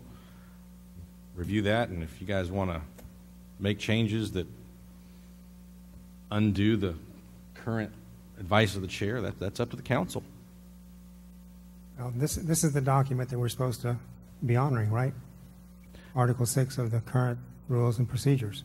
So I shared with the entire council advice from the chair on how I would handle an objection, given that the rules themselves do not give me instruction or direction as to how to handle an objection. So I will operate under that advice until the rules are changed or otherwise. We don't, I would, if that's the choice, I would change the current rules. The copy that I have is dated 11/21/16, the day 5 of us were installed on this council. I would say there are no objections to placing items on the agenda. It says we can place them on there now. It says that whoever places it is the only person that can take it off. And it doesn't say there's any kind of objection. We need not, that's the way I'd like to see it be, because that's the way it has been. And it gives me the right to take something from an individual that calls me up and says, could you put this on the agenda? And we can put it on the agenda the following week and discuss it. By now we have to take time and go through this objection and wait a week and then come back and maybe get it on there, maybe not. Yeah. I understand the interpretation. I wrote most of it, so I get it. And I proposed most of the changes. Because in the past, if we wanted something on the agenda, we would have to ask the mayor. And if the mayor said, I don't particularly want to have that on the agenda, and he would say, are there 2 others that want to see that on the agenda? And if 3 council members agreed, right, which at the time was a majority, then that's how we used to handle it. So that's why I brought forward the changes, so that any individual council member would have an opportunity to request that something be placed on the agenda. What I didn't anticipate was that there might be an objection to something. And so again, what I did was I provided guidance to the council as to how I would respond to the reception of an objection. And again, in the absence of a change to the rules, that's how I will respond to an objection. I would like there to be no objection to putting something on the agenda, because everyone that's up here were elected by the people, and they have the right, as we do by being elected, to put something on the agenda. That's what the current Article 6 says. Any one of us sitting up here, except the attorney, as far as I know, can put something on the agenda. Any of the 9 of us sitting up here can take it off the agenda if we put it on there. Yeah, and I think that if you were to go back and read the advice that I wrote, the reason that the requirement is in place for members of council to request items to be placed on the agenda has to be done in open session is to give the opportunity for any other council member to object. So if in fact, the rules of council belong to the council. My job as the chair is to administer those rules and interpret those rules and to make rulings in the absence of clear direction from the rules. So you guys just need to decide what you want to do. I think the issue is not what you wanted to place on the agenda. The issue here is that it was an objection of what you wanted placed. And that's a whole discussion that we're having here. Not what you wanted to put in there, the objection that was made. We have to decide whether or not, we can't continue to hear things over and over and over again, and that's why this objection was made, so that we can put an end to the topic. Otherwise, we're going to continue to talk about the same subject matter time and time again. And giving us the opportunity to object, to constantly bring up the same topic over and over again, I think is something that we should have in place. If there is opposition that the objection should be overridden, then we could do it as a council itself. I'm not the one. I'm not the one that made the motion. Was that what I had, Mr. Gutierrez? That's all I have to say. All right. Anyone else before I go back to Mr. Crawford? Mr. Edwards? So to the point of Article 6, order of business, so you said that the objection can be made. Actually, the objection to end debate would be what you want to do there, or you can make an objection or make a motion to extend. Okay, so you can make a motion to end debate or make a motion to extend. So I don't think that takes care of what we're seeing here being brought up by Councilmember Crawford and Councilmember Scagliola. So with that being the case, I think that this does warrant us spending a little extra time on this particular item, either in a workshop or maybe getting this done correctly in the future for all of us going forward. We need to have the opportunity. If you want to put something on the agenda, of course, it says we can alter our procedures at any time. This is the way the council should operate. We can alter these procedures at any time. So, with that being the case, why not give a person an opportunity to have something on the agenda, whether you want to hear it or not? It could be on the agenda. You can talk about whatever if you so choose to do so, and anyone wants to support that particular position, you can do that. It's just the way it is at this point. So if you want to make a motion to end debate on a certain topic, because you keep saying we're bringing it up over and over, or a person's bringing it up over and over, you make a motion to end that debate.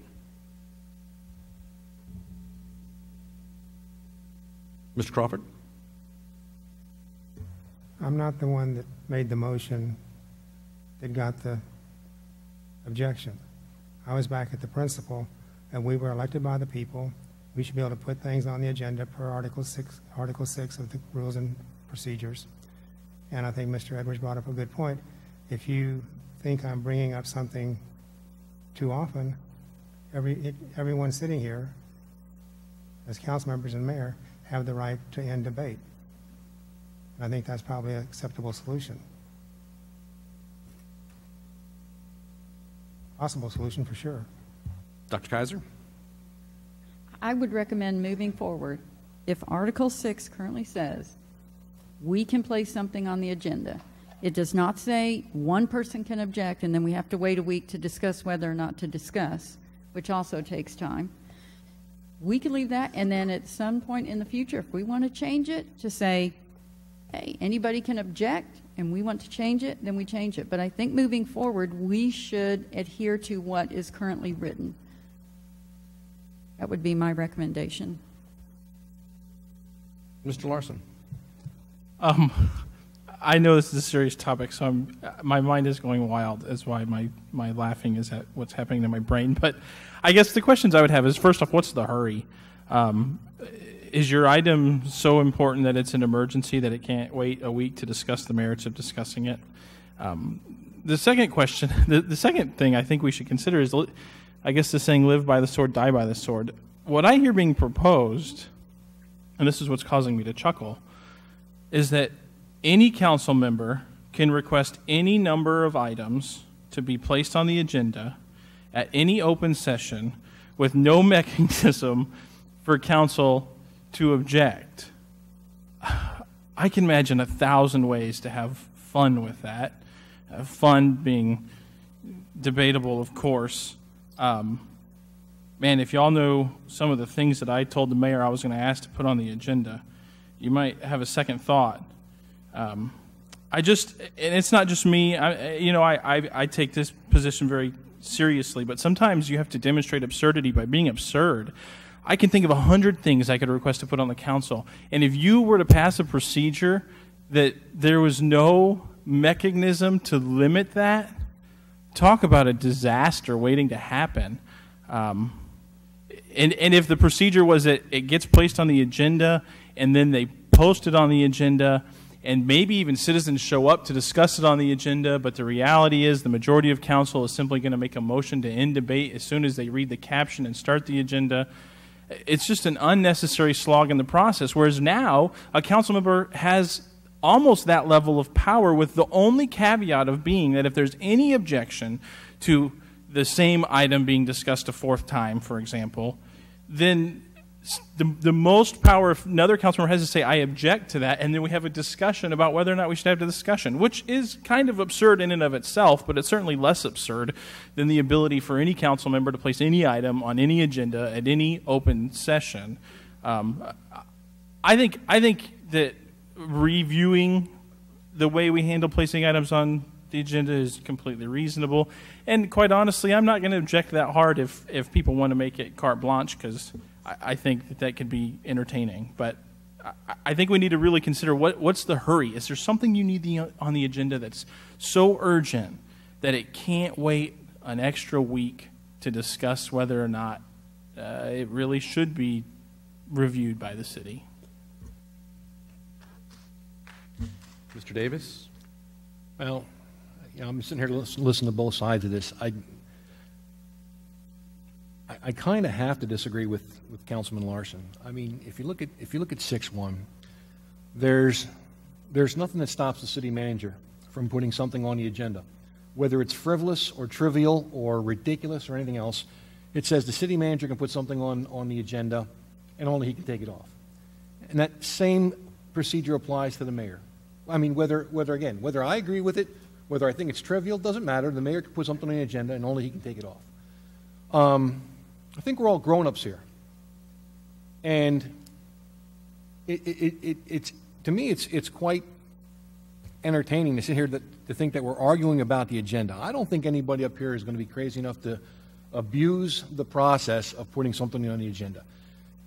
If they want to go down that path, then that's the seeds that they sow, and that's what they're going to reap. But to me, the reality of it is, if somebody wants to put something on the agenda, I'm okay with it being on the agenda. When we get to that evening, it's going to come up. They're going to state their case. If they want to make a motion, if nobody else wants to talk about it, no one else is going to talk about it. If they want to make a motion and everybody else thinks it's silly, there's not going to get a second. It's going to die really quick. But to sit and think that as an elected official for the city of Schertz, if there's something that I think should be put on the agenda, whether my peers think it's silly or not, to think that if I make a request to put something on the agenda and one other person says, well, I don't think so, be it their own personal opinion or whatever else, that we have to wait another week or longer, depending on if it's an off week for us, to turn around and have a discussion on the merits of putting on the agenda, to actually have the discussion. I say we just have the discussion. Put it on the agenda, we'll talk about it.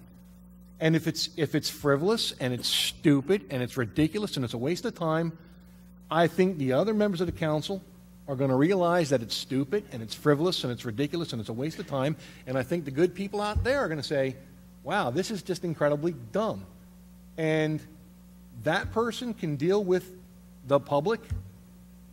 I see a lot of comments on social media on the good, the bad, and the ugly of city council. I mean, it is what it is.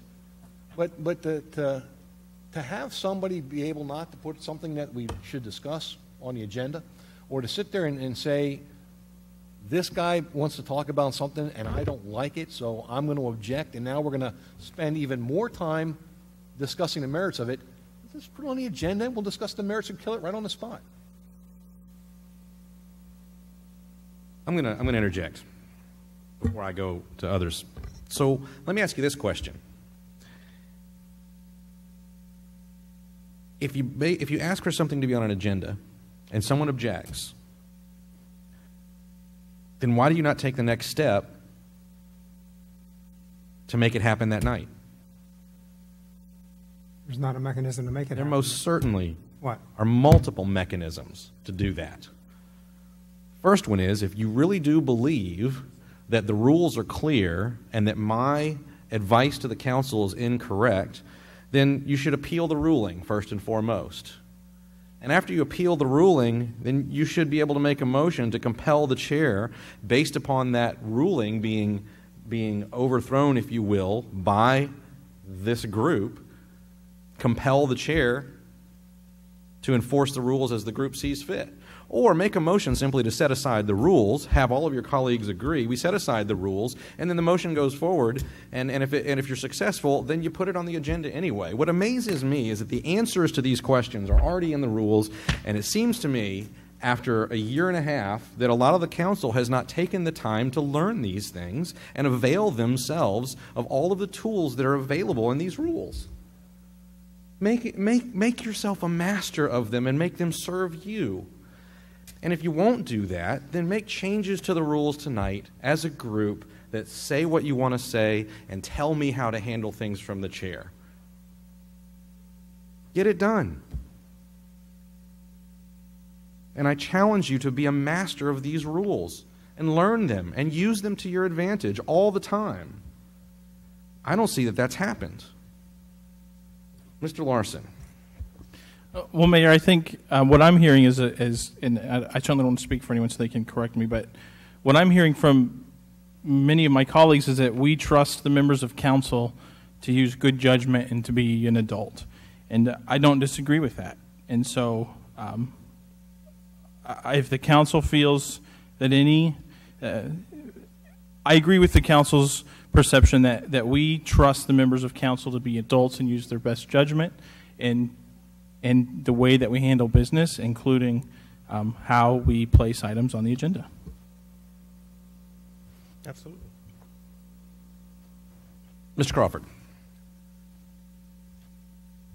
I'm trying to interpret what I read in Article 6, that we can put something on the agenda, and any one of us, 8 people sitting on this dais, 9 people counting the city manager, are the person that can take it off.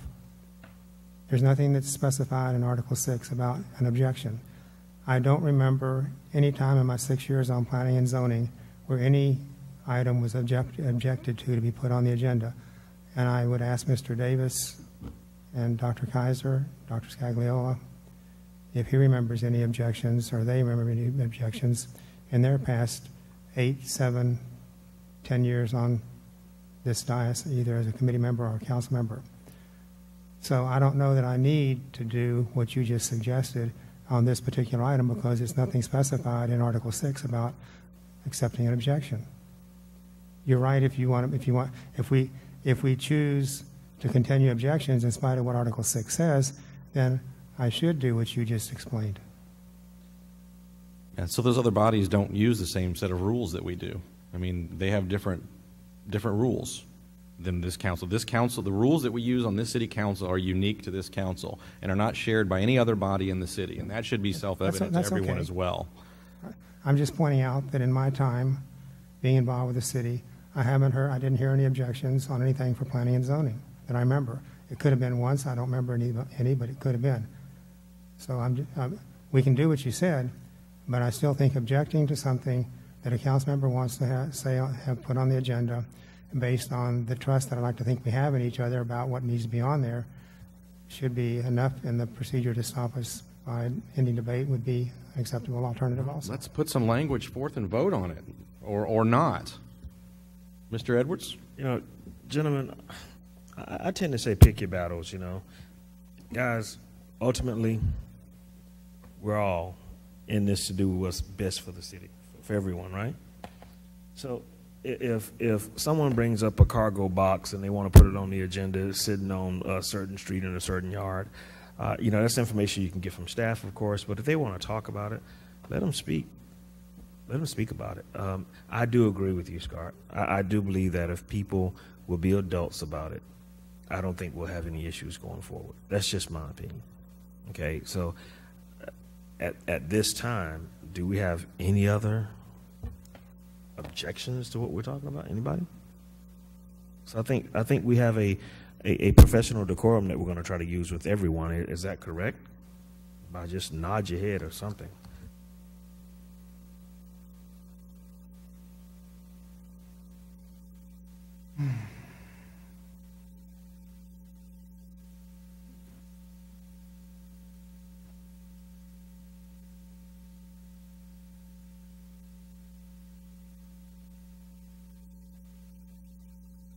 Anyone else?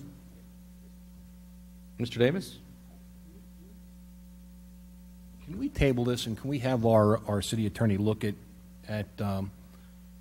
Article 6.1 in our rules of procedure? I mean, to me, reading it, to me, it's clear. I'm not an attorney, but when I read that, it says that items may be placed on the agenda by the city manager, or in his absence, any assistant city manager, the mayor, or any council member, and here's the exclusion, except that a council member directing, not asking for, directing that an item or items be placed on an agenda must do so in open session during a properly posted meeting of the council, period. Now, as I read that sentence, that means you can put something on the agenda anytime you want, and so can the city manager, as long as you get it on the agenda before it's published for the public. However, a council member can direct something to be put on on the council agenda, but we have to do it in an open forum from the DS. We just can't call up on Tuesday or Wednesday or Thursday and say, add this to the agenda for next week. That's period. It says we can direct something being put on the agenda. It goes on to say in the last paragraph, last couple sentences, items placed on the agenda by a council member may be removed only by that specific council member, and she may do so at any time that permits the agenda for the council meeting to be properly posted by the city secretary's office under the Texas Open Meetings Act. To me, the 6.1 is clear. I understand the drama that we've had in the past with a council person wanting something on the agenda and another council person not wanting to rehash it, re-talk about it, beating a dead horse. I get that. But to me, the wording on here is clear. If a council member wants something on a future agenda, in an open session, he can direct something be put on the agenda for a future session. And according to this, only he can take it off. He or she can take it off. It's not where he directs something that put on a future agenda, and then some other council member says, I don't think so, I disagree. So, I mean, if we want to have the discussion on rewording or fixing the order of business and rewording Chapter 6.1, okay, do that. But in the interim, I would ask that the city attorney read what's currently published, unless there's been a modification or change to this. So I don't want to speak for the city attorney. I think what you'll find is that he'll tell you that the rules belong to the city council, and it's up to the chair to interpret the rules, and it's up to the council to object to those interpretations. And I appreciate you reading that article back. I wrote every word of it personally. And then I agree. And I do understand it very, very well. And I did not write anything in there that anticipates an objection to someone directing that an item be put on the agenda. Therefore, I wrote the advice to council and said, since the rules don't tell me what to do with an objection, here's how I'm going to handle it. And in the last 18 months, nobody's come forth and said, gosh, Mr. Mayor, I read through all of that, and I think maybe we should do something different. Glad we're doing it tonight. You guys need to figure out what you want to do. Mr. Mayor, I would say that it does address an objection. If a council member wants to put something on the agenda and a fellow council person wants to object, the answer is you can't object because only that council. Ask him if he wants to take it. Only the council member can remove it. It's not on the agenda until it's on the agenda. Again, you guys, it's the council's rules. I've only told you how I'm going to respond in the absence of clear direction of what to do with an objection if one is made. That's all I can do. And if you don't agree with my ruling, then you need to appeal that ruling when it happens, or you need to make a motion to set aside the rules, or again, avail yourself of one of the tools that already exist in the rules of procedure. If you guys want to change it and say that the right of an individual council member to place an item on an agenda in open session is ubiquitous and not subject to the rule of the chair, then do it. There's no ambiguity any longer. Mr. Crawford. Article 6 says that we can direct that something be put on the agenda. That direction is when I ask for it to be put on there. Again, I know, I wrote it. Every word of it. I understand it. So why are we the absence fighting of about direction this? from council telling me how to handle an objection, my advice to the council stands as how the chair will deal with an objection should it occur. I disagree with that. Then take an action, guys. I mean, change the rules. Help the chair out and give me some direction. Then Otherwise, I make the a motion rules that the stand as the chair- rules are written today. I'm going to continue to deal with them in the way that I've published to you. That's why I put it in writing. You published them, we didn't vote on them. You know, I usually am very careful not to interrupt you when you're speaking. I usually am, and if I do, I apologize in advance. The floor is yours again. I agree. I told you how I feel. I'm trying to interpret the Article 6 correctly. If we ask for something to be on the agenda, it should be placed on the agenda. It doesn't say in Article 6 that the chair can take it off. I don't. It doesn't say the chair can object to it. Or any other council member can object to it. It says we direct it to be put on the agenda. So the question then is, what do I do if someone does object? And in the absence of direction from the rules, I have published how I will respond to that. Mr. Larson? Well, I don't want to be here talking about it all night, and so I think I'm going to help. This is going to sound condescending. I don't mean it to, but I'm going to help my colleagues. I think the mayor is trying his best to tell you that you should propose wording for how we handle objections to codify it in the rules so that it's not reliant on the decision of the chair. So if there's a specific way you'd like objections to be handled, propose the rule change so that it's no longer subject to the decision of the chair, and then we can move forward.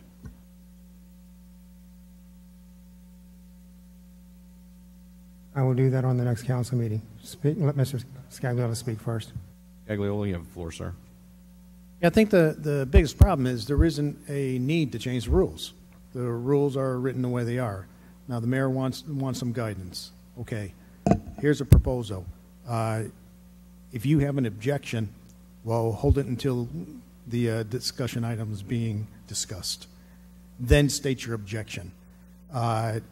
I think what Councilmember Davis was saying, absolutely correct. The way he interprets Section 6 is pretty much understandable.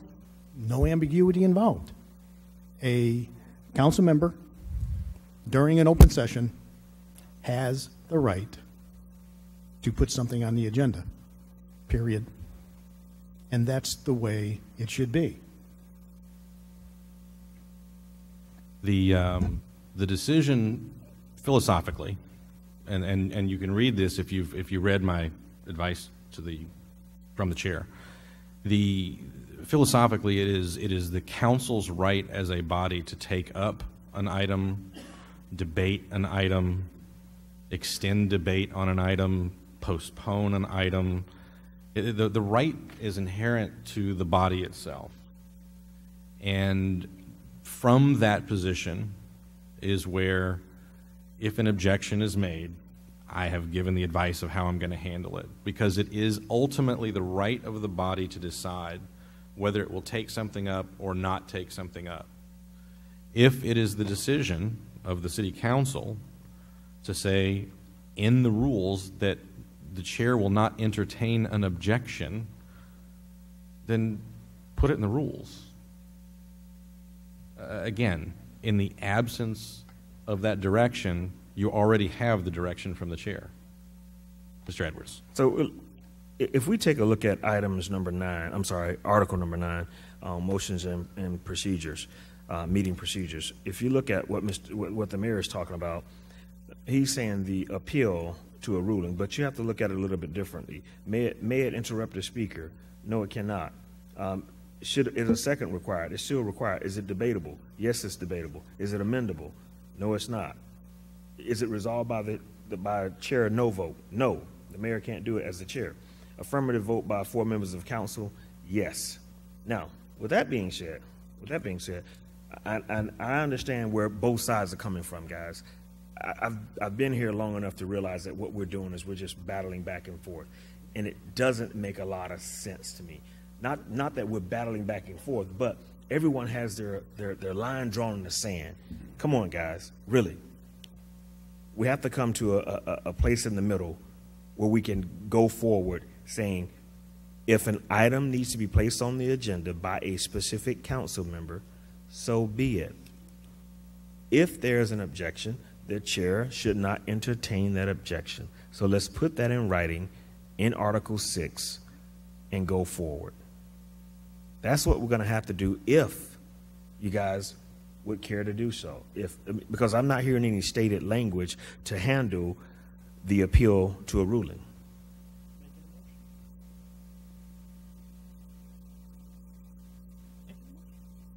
So, would you guys like for me to craft a motion? Everyone?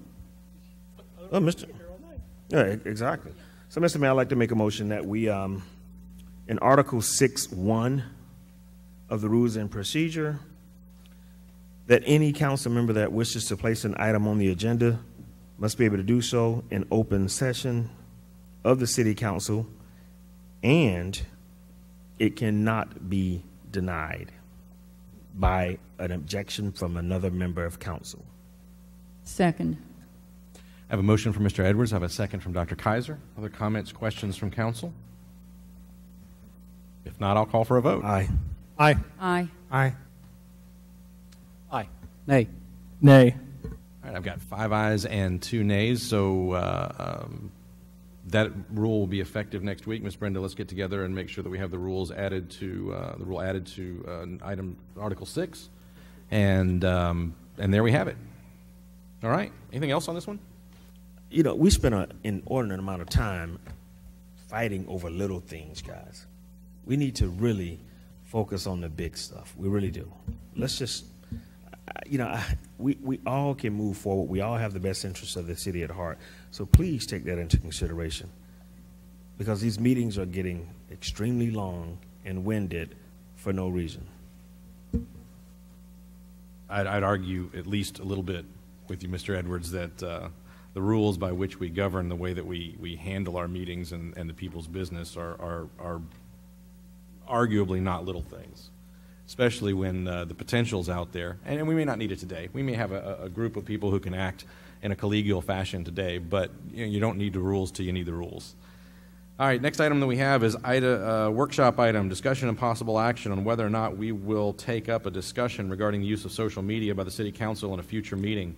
There was an objection. Mr. Larson, did you have any commentary on the objection? Otherwise, I'm going to hand the floor to Mayor Pro Tem Scagliola. Yes, I'd like to discuss why I objected, especially since it'll be my last opportunity to do so. The reality is first off, I feel like I'm having deja vu. We've discussed this frequently. And second, there's been new information came to light. Council as a body just determined as a whole that we can trust the members of council to use their best judgment, that we have trust in each other, that we shouldn't be fighting over the little things, and that we have the best interests of the city. That was the consensus literally on the last agenda item that we discussed. And so if that's the consensus, what is the purpose of discussing regulation of speech of elected officials and appointed officials? Do we no longer all of a sudden trust the members of council to use their best judgment? Have we suddenly stopped trusting each other? Have we suddenly decided that fighting over little things is important and that maybe we don't have the best interests of the city? Beyond that, the fact that just even discussing the regulation of speech on council is unwise. It's an illogical thing to discuss. It's unwise. It's a waste of time. And the reason it's illogical is because if you can't trust your colleagues on council to manage their own social media affairs, and your resolution to that is to grant members of council additional powers to regulate what's said and manage the enforcement of what's said on social media, what you've essentially done is say, you are not trustworthy enough to have a little bit of power, so in response, we're going to grant you additional powers. It doesn't make any sense. And so discussing something that doesn't make any sense doesn't make any sense. And speaking about freedom of speech and managing speech, social media is simply a platform for discussing and engaging directly with constituents, which it should be noted is one of the top things that citizens want from the citizen survey. But what if I were having a one-on-one conversation with an individual? Or what if a colleague of mine were to have a one-on-one conversation with an individual, and in that conversation they were to say things that were offensive or insulting to another council member, for example. Maybe they said, that Scott's a real piece of work. He writes his speech notes in crayon. He's bald, he's fat, and I don't like him. Well, should we regulate that conversation? It's certainly not decorous. It's certainly not good for the good of the city. But I don't think anybody in their right mind would say we'd regulate that conversation. What if it's not just one-on-one? What if you're at an event and there's 2 or 3 people in the group? And a member of council or an appointed board said, that Scott guy, he's bald, he's fat, he's stupid, I don't like him. Should we regulate that speech? It's offensive. It's not helpful for the city. It could hurt the city quite a bit. But I don't think anybody in their right mind would say we should regulate that. And so the idea that we would do that just because the platform is different, just because we've included technology in the platform, it doesn't follow a logical pattern. It's unwise because it'll be abused. The enforcement of what people say and using the power of council to censure individuals because we didn't like what they say or because it caused a ruckus or because we thought it was personally offensive. Certainly, I agree with council's previous decision that we really do trust the members of this council to use their best judgment and future councils. I think most councils are going to act like adults. And I think there's a mechanism in place that the citizens can enact if they don't. We've seen it work effectively, not only by waiting for an election, but they could recall any one of us at any time.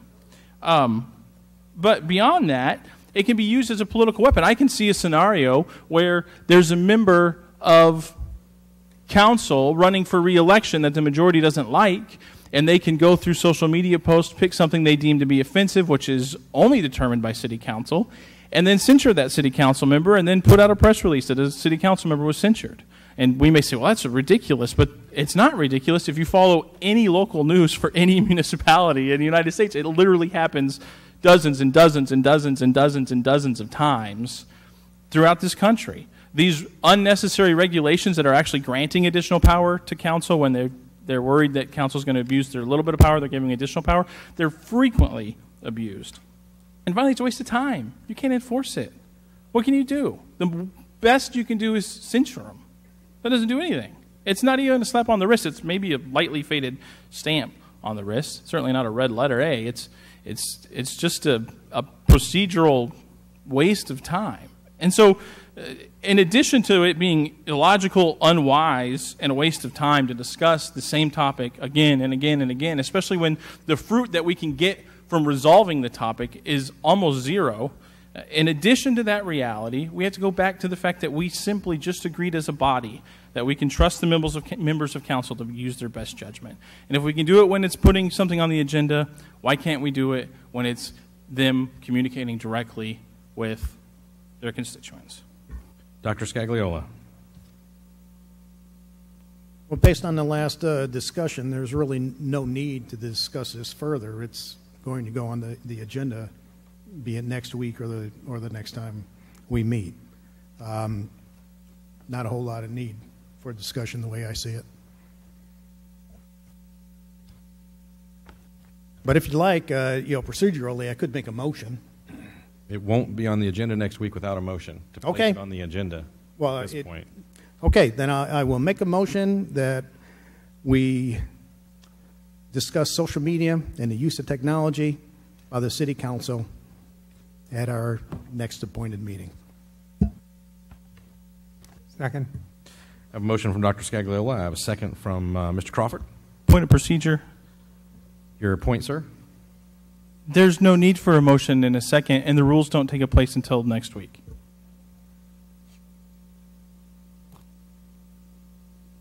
State that again, if you will.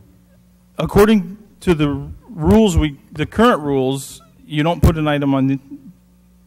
Never mind. I withdraw my point of procedure. I understand my error. Yeah, I think it best if the council just go on record and decide as a group whether or not to take this up, and I don't believe we'll have this challenge again. Any other comments? Mark Davis has a question. Mr. Davis. I just can't believe we're going down this path. Believe it or not, I agree 100% with Councilman Larson. He's fat and he's bald. And I'm fat and I have all my hair. Having pointed out the obvious, I would just like to, again, before we take this vote, remind my peers up here on the Diaz, my personal viewpoint is I think this has spiraled out of control. And I feel somewhat responsible for this because one of the things that I brought up many moons ago was asking the question, did the city have an official policy regarding the use of official city social media sites? And if I'm wrong, please correct me, someone on the staff. The answer I got at that time was no. There was no official city policy.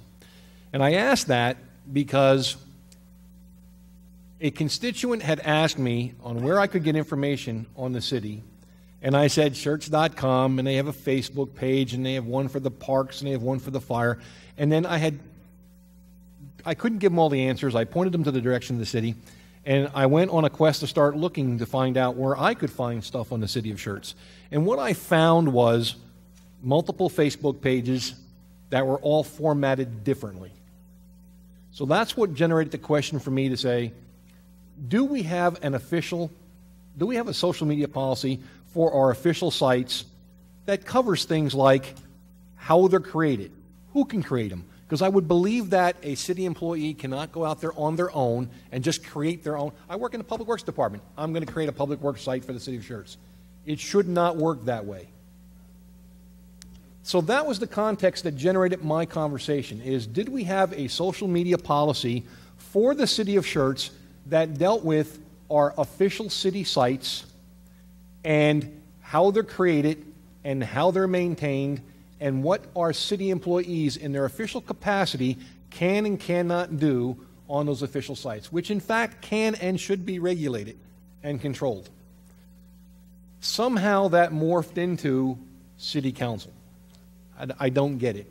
I think it happened because during those discussions, there was some feedback back from the staff that talked about official training that was available for staff and elected officials on the do's and don'ts of social media. And I thought, well, that's a pretty good thing. I certainly don't care who on council does or does not have a social media site.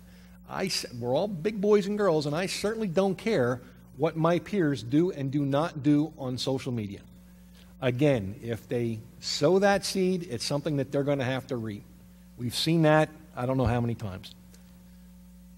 But I don't think it's a bad idea to, along with all the other training and briefings and intros that we get, and I sat in one of the TML sessions, I don't think it's a bad idea to offer social media training to our elected officials, to our city staff, so that they know the do's and the don'ts, the shoulds and the should nots. They're all big boys and girls, both as the employees and as elected officials. If they choose to do something, it's a conscious decision on their behalf. So I just want to make sure that you're all aware of how I think, and I could be wrong, how this all started and how it spiraled out of control. We ought to make sure we have rules for our official sites, which have nothing to do with us up here, because we don't maintain Schertz.com or the Schertz Facebook page or anything else. And what you want to do on your own, have fun. But just be aware that if you're doing something on Facebook, don't break quorum rules. Don't make sure that you're putting on a post there that states that it's your personal opinion, that you are not expressing the official viewpoint of the city of Schertz, because none of us up here individually have that authority. And that's the only intent. So how come, how we got to the point of requiring or asking for a social media policy for our elected officials? I think it's the wrong direction to take. It's a wrong path to be on. As elected officials, we have the right to engage with our constituents and the public in any way, shape, or form that we want to. And if you decide to make a bad move and do something wrong, well, then that's something that you're just going to have to step up to the plate and accept the consequences if you do something that you shouldn't have done, which is why I said if there's training available, we should offer it, and the council members should be encouraged to take it. If they choose not to, they choose not to. I'll get off my sandbox now. Thank you. Anyone else? I do have a motion and a second. Any other comments from council? Dr. Kaiser? Just real quick. I think we should probably have the discussion, decide, and put it to rest. Rather than, we're not discussing this evening. The motion is just to discuss it. Let's do it, and then it's over. Whether it's, hey, let's do training, let's have a policy, let's not do anything. And this way, everyone gets to say what they want to say. We make a decision, and it's over. Mr. Edwards. I think the school board just came up with their own policy for social media. I happened to go by and they were discussing that. So they came up with their own policy on social media for the elected officials. So, yeah, so that's a different entity, but just thought that I might bring that up as well. So I agree. Maybe have the discussion and put it to rest. We don't want to interfere with anyone's free speech. We don't want to do any of that, but we definitely want to have the discussion on what the do's and don'ts are, what the proper mediums are, and what you should be using, what you should not be using. Anyone else? I'm going to pause for a minute. I'm going to decide if self-control will get the better of me this evening or not.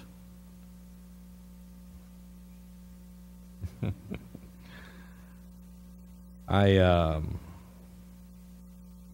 going to defer to the council, and I'll keep my comments to myself, depending upon whether or not we decide to take this up.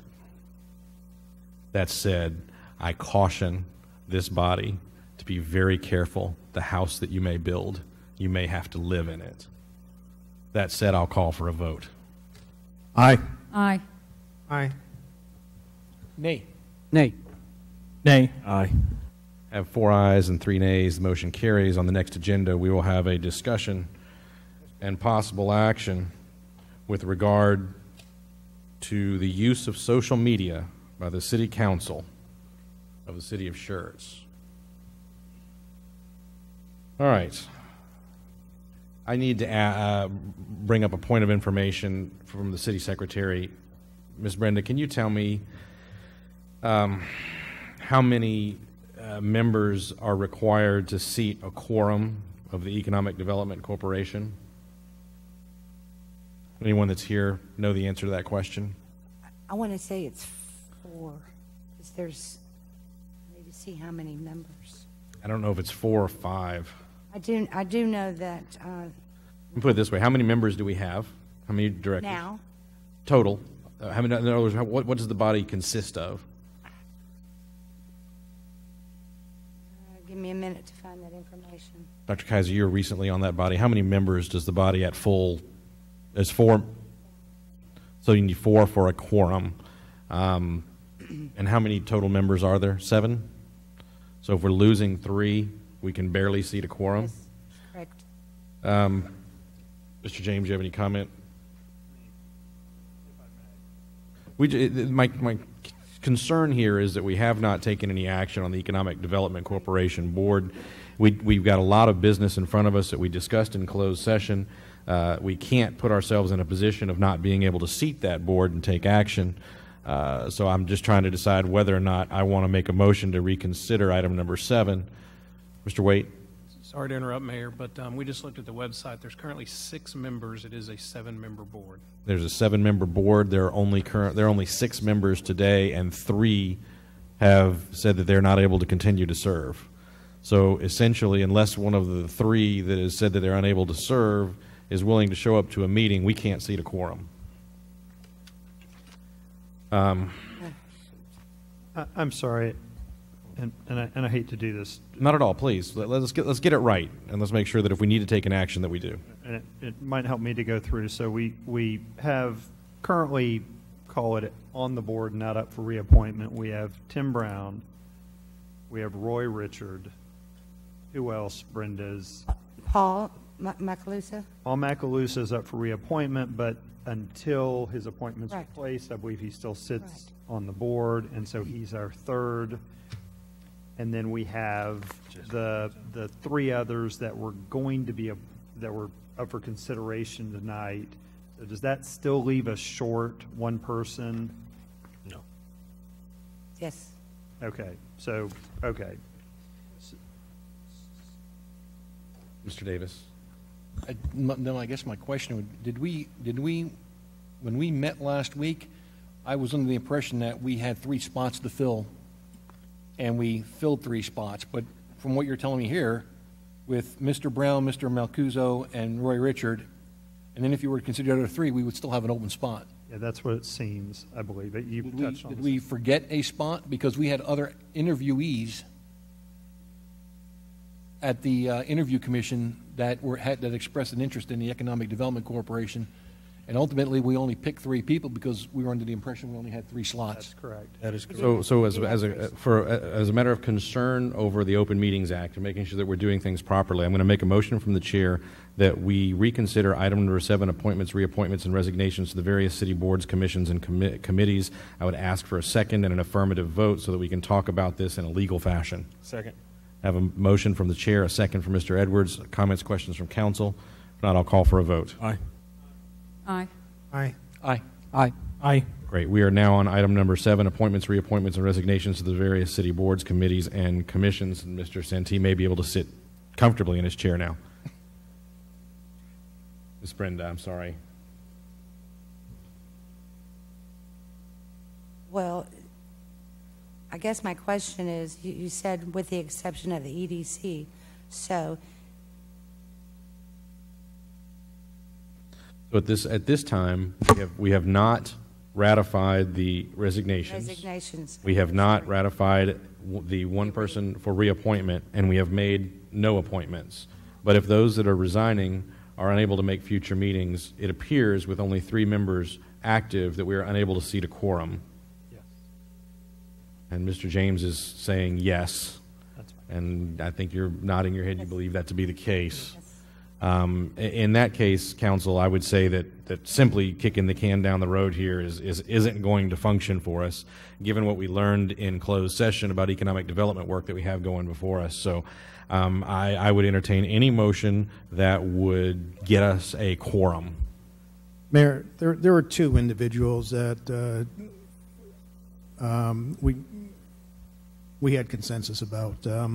Brenda, do you recall the 2 out of the 3? Yes, it was Sammy Morrell and Jesse Hamilton. Dr. Morrell and Yes, Dr. Morrell and Jesse Hamilton. and Jesse Hamilton. Correct. And then the reappointment of Paul Macalusa. Maruso. And then going to have to ratify the resignations of those 3. Okay. I don't want to have to kick the can down the road any further, but we were in complete agreement on 2 of the 3. So I'll make the motion that we appoint those 2 individuals and reappoint Paul. What was his last name? Lusa. Musso. Name like Scagliola. You figure I'd be able to roll that one. I make the appointment. Make a motion that we appoint those 2 individuals and the reappointment. Second. I have a motion and a second. I'd ask Dr. Scagliola if you might amend your motion to include accepting the resignations of the 3 so that we can dispose of that this evening as well. So move. I'll make that motion as well. Do I need to amend it? No, I think it's clear. Okay. I have a motion from Dr. Scagliola. Dr. Kaiser, you maintain your second Yes. amended. So I have a motion from Dr. Scagliola, a second from Dr. Kaiser. Other comments, questions from council? Mr. Mayor, I have a question. Mr. Davis brought up a great point. He said that there were other members that we did not even get a chance to discuss. So I think that we need to revisit as that committee again.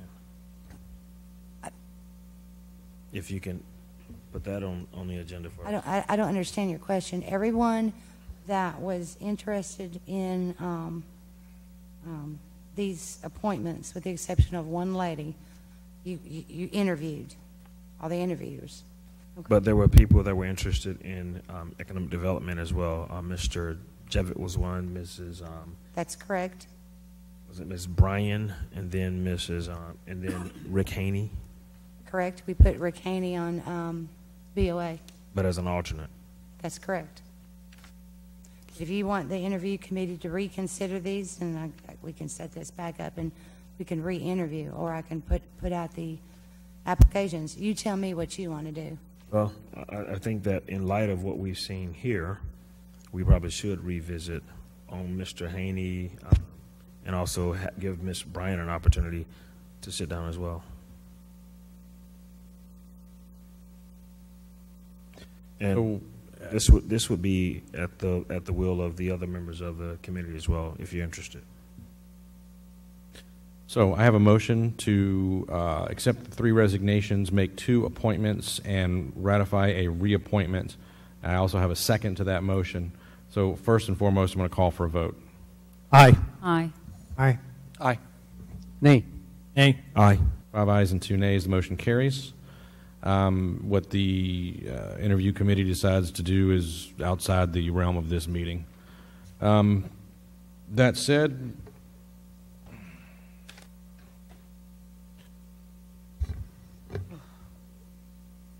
I don't believe that there is a need for a roll call vote on workshop items, as they are essentially, in this case, and what we decided to do, procedural in nature. Therefore, I'm going to go on to requests and announcements.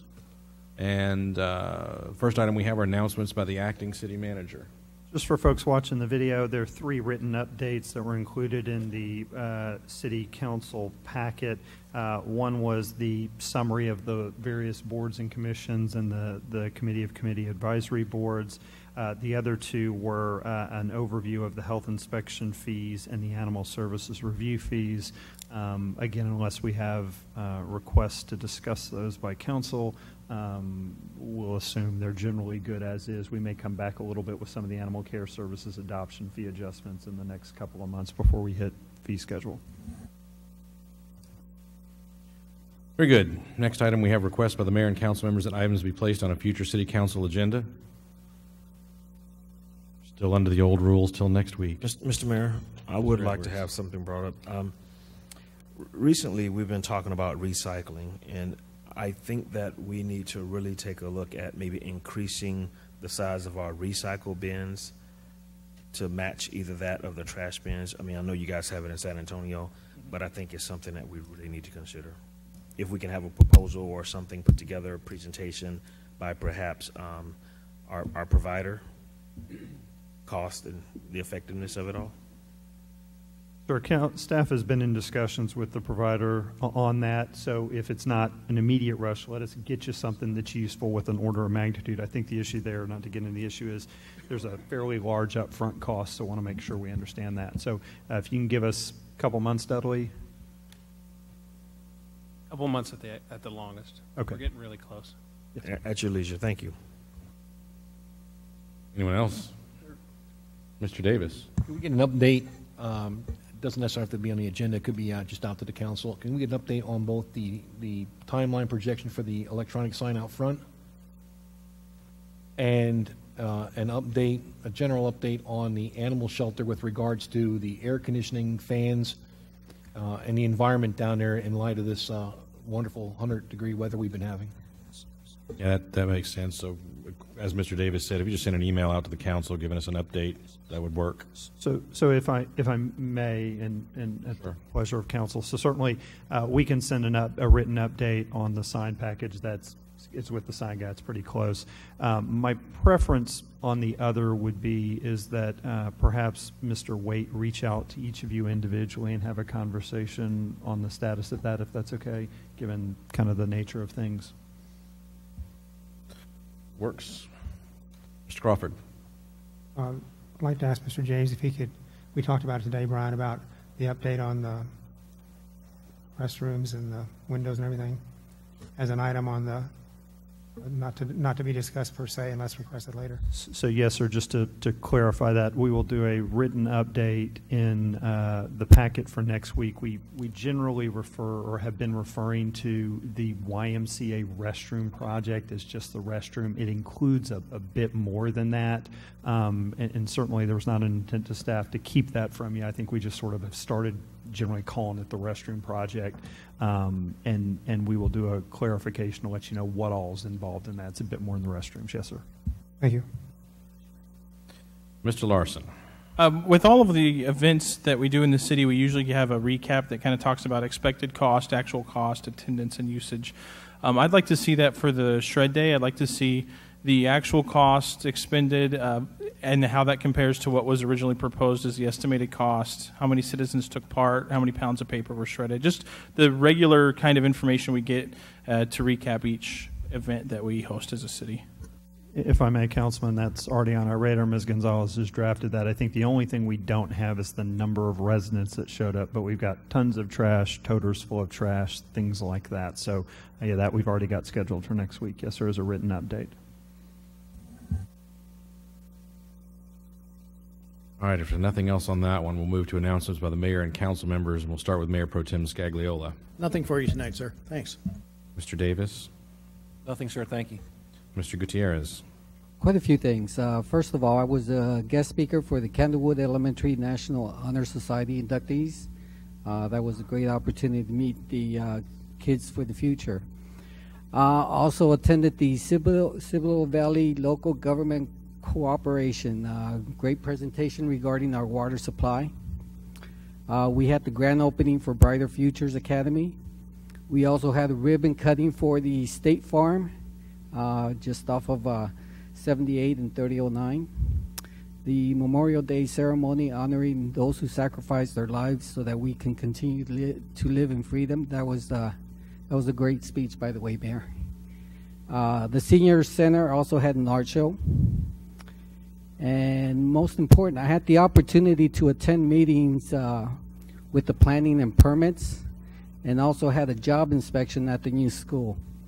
It was an eye-opening experience, and how well the city works together, how these teams work together, and how all the pieces of the puzzle come together to get the construction, the permits, all that completed. It was a great opportunity. Thank you. Mr. Larson? Nothing.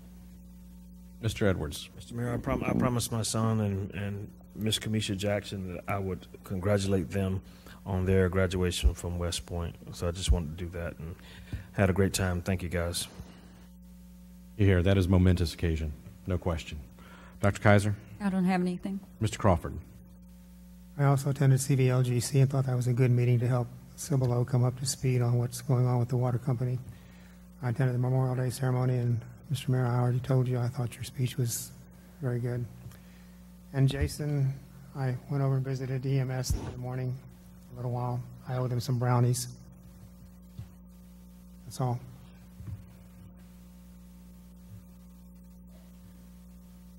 I had the pleasure of taking a tour of Brooks City Base, and any member of this council that has the time and the interest should schedule an afternoon to go and meet with the director and take a tour of Brooks City Base. I'll leave it at that.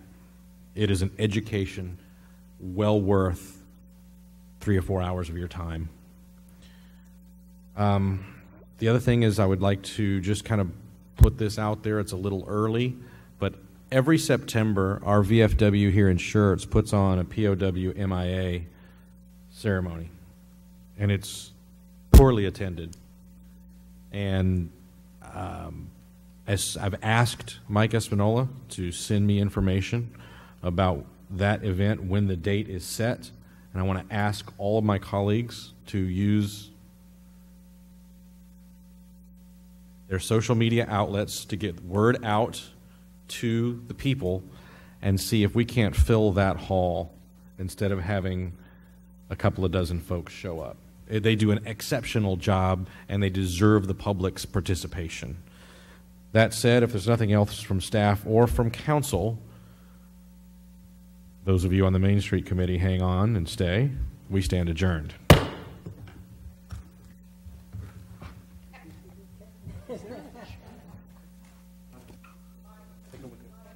Card.